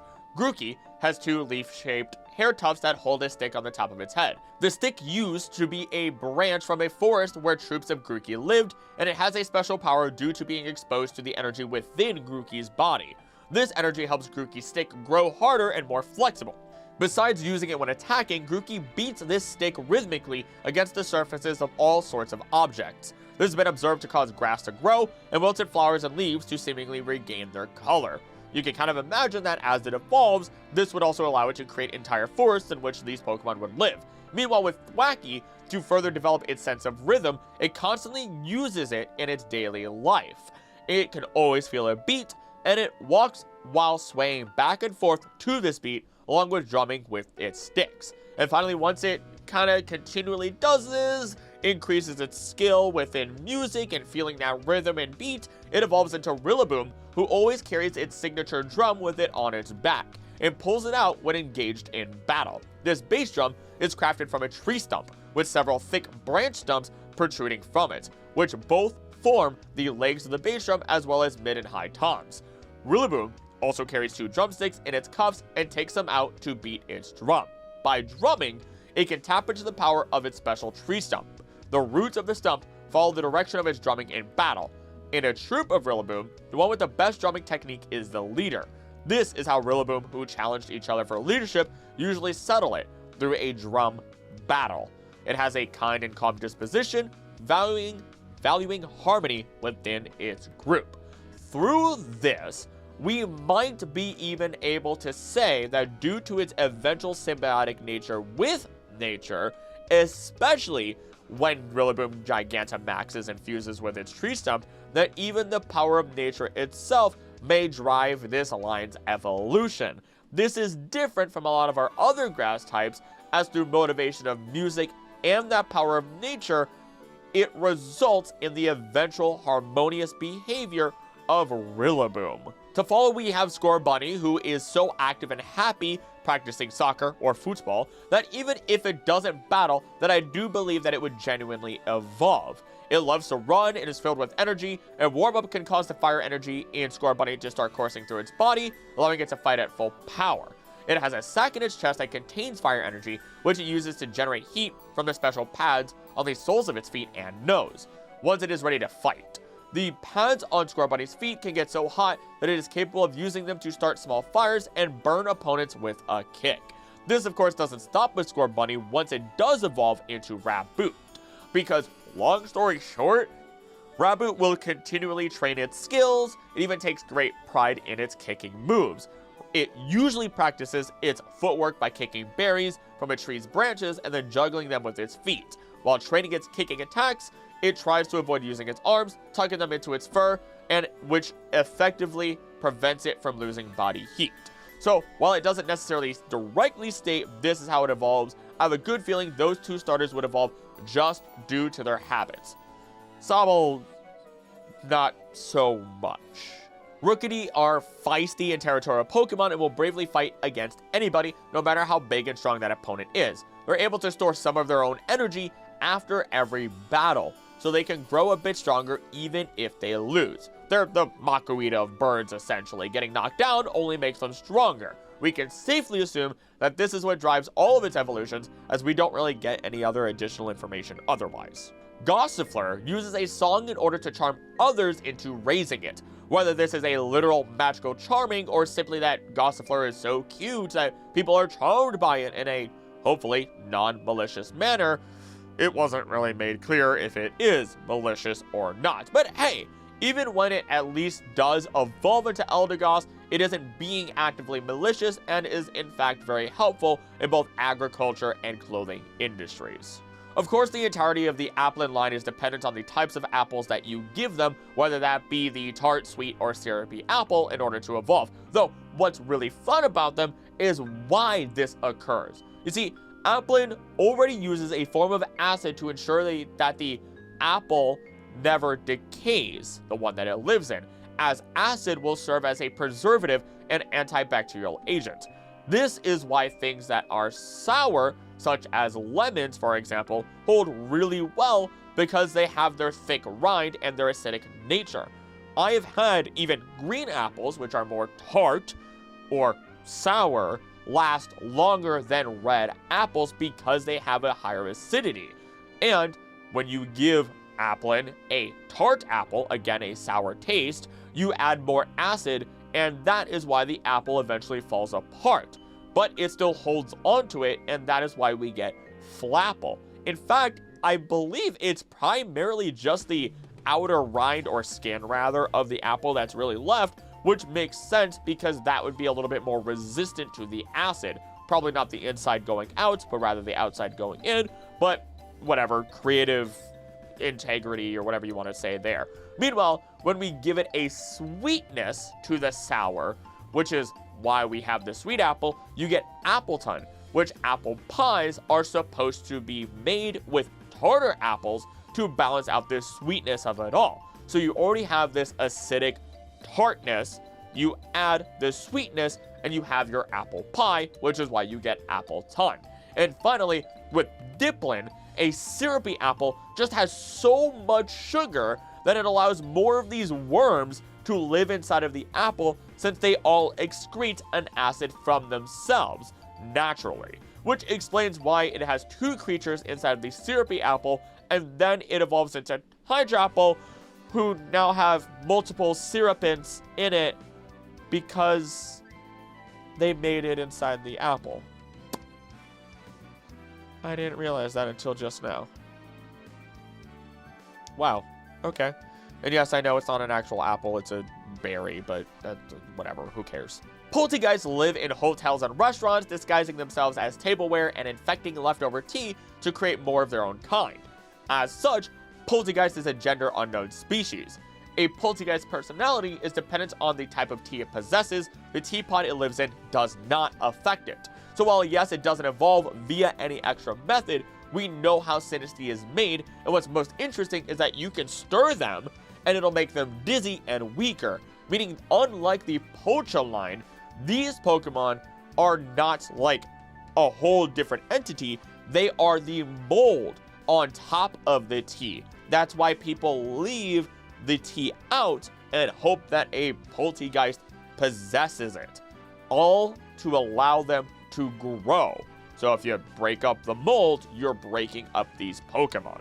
It is said that Obstagoon's evolution is a result of the Galarian Lanoon's survival instinct being honed from competition and harsh conditions of the Galar region. While combative to the extreme, it doesn't attack often, as it prefers taunting an opponent into attacking first. Classic Galar just having such incredibly harsh environments which have very aggressive Pokemon that then kind of nurture this idea of, yeah, you need to have higher survival instincts, you need to be stronger or you just die. And Obstagoon is the kind of the perfect form of this. It is said that Surfetch'd, I don't know how, wow, that is really hard to say, Surfetch'd's evolution was attained by Farfetch'd, who have experienced and survived many battles. Surfetch'd is known to be calm and collected, preferring to fight fairly. Due to its noble nature, Surfetch'd is often chosen as a motif for paintings. One famous painting in the Galar region shows it dueling with an Escavalier. The leek it carries is its most prized possession, is used as both weapon and food, and maintained for many years. Once the leek finally withers, it will retire from battle for good. So you can't just send it out to battle and have it beat down opponents. No, this Farfetch'd, this Galarian Farfetch'd, needs to actually engage in challenging battles that will help it grow as a Pokemon, help it get more skills, experience, and then survive, allowing it to evolve into Surfetch'd. Runerigus was formed from a painting imbued with an ancient curse, which was activated by absorbing the spirit of a Yamask and brought the painting to life. Anyone that touches its shadowy body will have the memories behind its painting's creation forced onto them. And this is another one of my favorites, especially when you look deeper into the reasoning behind its evolution method. It's a complicated method for a really cool, yet complicated, hidden meaning. The method to evolve a Galarian Yamask may be inspired by funeral rites in different culture. The fact that Galarian Yamask evolves into Runerigus after taking at least 49 HP and damage could be a very subtle reference to the Antarabhava, a Buddhist concept of purgatory after death and before reincarnation. This process of Buddhist purgatory is said to last 49 days. The location of evolution, namely the stone arch in the Dusty Bowl, resembles a dolmen, which is basically a tomb, while the arrangement of surrounding monoliths resemble that of a stone ship, which relates to the idea of Vikings, these runes being left behind, and being told, hey, This is where our dead are buried. This is the story of these people. Do not touch this or you will get cursed. And what did they, or at least what did mythology within Viking lore say? Wow, I said Viking lore, that's weird. Jormungandr was the great world serpent, and that is what is depicted on Runar Regis's body. I love it. It's fantastic. Ursaluna's evolution is believed to have been triggered by Ursaring being exposed to the swampy terrain of the Hisui region during a full moon. Ursaluna's physique allows it to travel through the swamps with ease, and it can also manipulate peat to its advantage. Ursaluna are known to be good at searching for items, even missing persons, using their sense of smell. Now, that is really strange, the fact that it has to be under the full moon, but we've already discussed the idea that the moon itself within the Pokemon world does have entirely different powers compared to other celestial bodies. Sneasel's evolution, also because I realized I didn't make it clear, yes, this is Generation 8 still, but this is Legends Arceus. Either way, Sneasel's evolution was the result of Hisui and Sneasel adapting to life on cliffsides in the frozen highlands of Hisui. Despite Sneasler's lanky build, it possesses great strength owing to its vicious claws. Due to its severe poison and deadly physical power, no other Pokemon species could defeat Sneasler in its habitat. Using its claws, it is capable of climbing up walls and cliffs with ease. Again, we get these variants because of their exposure to the strong and extreme conditions in which they live, causing different physiological, or let's say mutations, and that's not the case, but just different adaptations that have occurred over their species to allow them to survive. We've reached our final generation, and of course we get to start with all three starters in all reality, yet we kind of skip Sprigatito and Fuecoco specifically in their first forms. Florigato is intelligent and dexterous. It is also mischievous and likes showing off, desiring attention and companionship from others. If its trainer refuses to give it attention, it may misbehave by pulling pranks, such as tying the trainer with its vine while they are asleep. It will continually work on its tricks with its vine and flower bud like a yo-yo until it will eventually evolve into a full showman in the form of Masquerada. It's basically going to continue this need of attention to show off to people because it honed these skills and needs an audience. Now, this is something that we will find amongst all of our starters here, as once Fuecoco does evolve into Crocolore, then it will continue to sing and hone those skills until the new egg on its head hatches into a full fiery bird. And then it just continues to sing its beautiful melodies and even wear down the fighting spirit of its opponents. The only real outlier of them here is actually Quaxley, as it is not just very fond of its hair, but also of dancing, even in its first form, meaning that it will continually dance and dance, practicing its routines as it evolves through its stages, though it tends to be a little bit too hard on itself until it reaches Quackball, which, at least, results in incredibly fancy footwork and the pinnacle of its own skill that it is incredibly proud of. Tiny-mouse mates when you're not looking. I don't know what you want me to say. That is how Mousehold is created. I don't need to spend a lot of time on that because everyone kind of knows it already. As revealed in the Terapagos I Don't Know episode, Charcadet lived in Paldean lands since ancient times, forming bonds with humans. In the same episode, it is also said to have accompanied nobility and knights in the past. Charcadet's evolution is influenced by old sets of armor. One with auspicious wishes living within it, and one with malicious will lurking within it. This may mean that this Pokemon land could have once been these humans as per their inspirations suggest. Alternatively, they were at least so closely bonded to the humans that they traveled with that these Pokemon would hold the same wishes so strongly that it allows them to inherit the mantle of their wishes or malicious will. Though, through our understanding, even the malicious nature isn't one of evil, but rather the fact that Cerulege will simply be incredibly merciless and do anything in battle in order to win. Considering that Bramblin is made up of lost souls that bound themselves to dried grass and eventually became this tumbleweed, you could consider the idea that since you need to walk with it in order to evolve, that in order to create Brambleghast, all you need is to find more of these lost souls that are attached to these dried tumbleweeds, basically, in order to make it evolve and reach this form. Then, of course, the problem with that is that you've created a monster that is going to catch whatever prey that rolls near it and drain them of all of their life force. Good job. Capsicid creates spicy chemicals inside its body by using energy from sunlight, which it uses to power its moves. Though when we look at Scovillain, it does state that it has spicy chemicals in its brain that stimulates both heads. Turning one head vicious and giving the red head a source to turn those spicy chemicals into fire that it uses on its foes. So somewhere in the middle of it all, Capsicid mutates. Or, I guess, you use the Firestone on it, and it evolves. Maybe it swallows its tooth at some point, the capsaicin, the spicy chemical, and it causes a mass chemical reaction throughout the internal body of this Pokemon and allows it to reach this next form. Reller almost always orients itself upside down as it rolls around a mud ball, which is brown in color with random white and orange stripes. Reller creates its mud ball by mixing dirt and sand with psychic energy.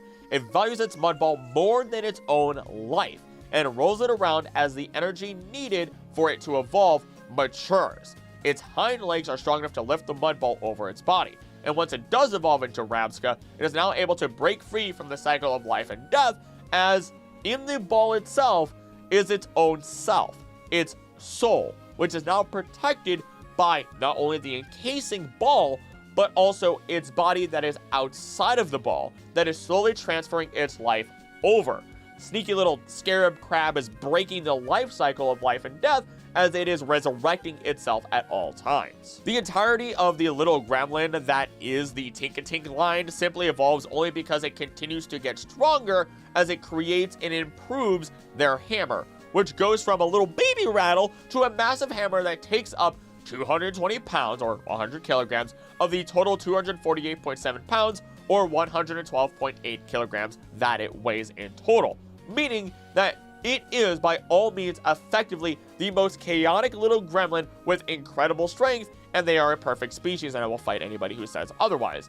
Those hammers also come in many different forms, as their makeup all depends upon whatever metal these Pokemon can pick up from objects or other Pokemon. For Fitizen, it evolves through sheer positivity energy from crowds. This is why you need to be in a Union Circle group and level it up in order for it to evolve. Well, once it reaches a certain level, of course. In fact, its hero form gets even stronger the more cheering there is, making it even more powerful in every way, and theoretically making it have infinite power with the right number of people around it. And finally, we have Pokemon number 1000 to cap us off here, as Gimmighoul evolves into Goldango after the collection of 1,000 coins, as you may already know.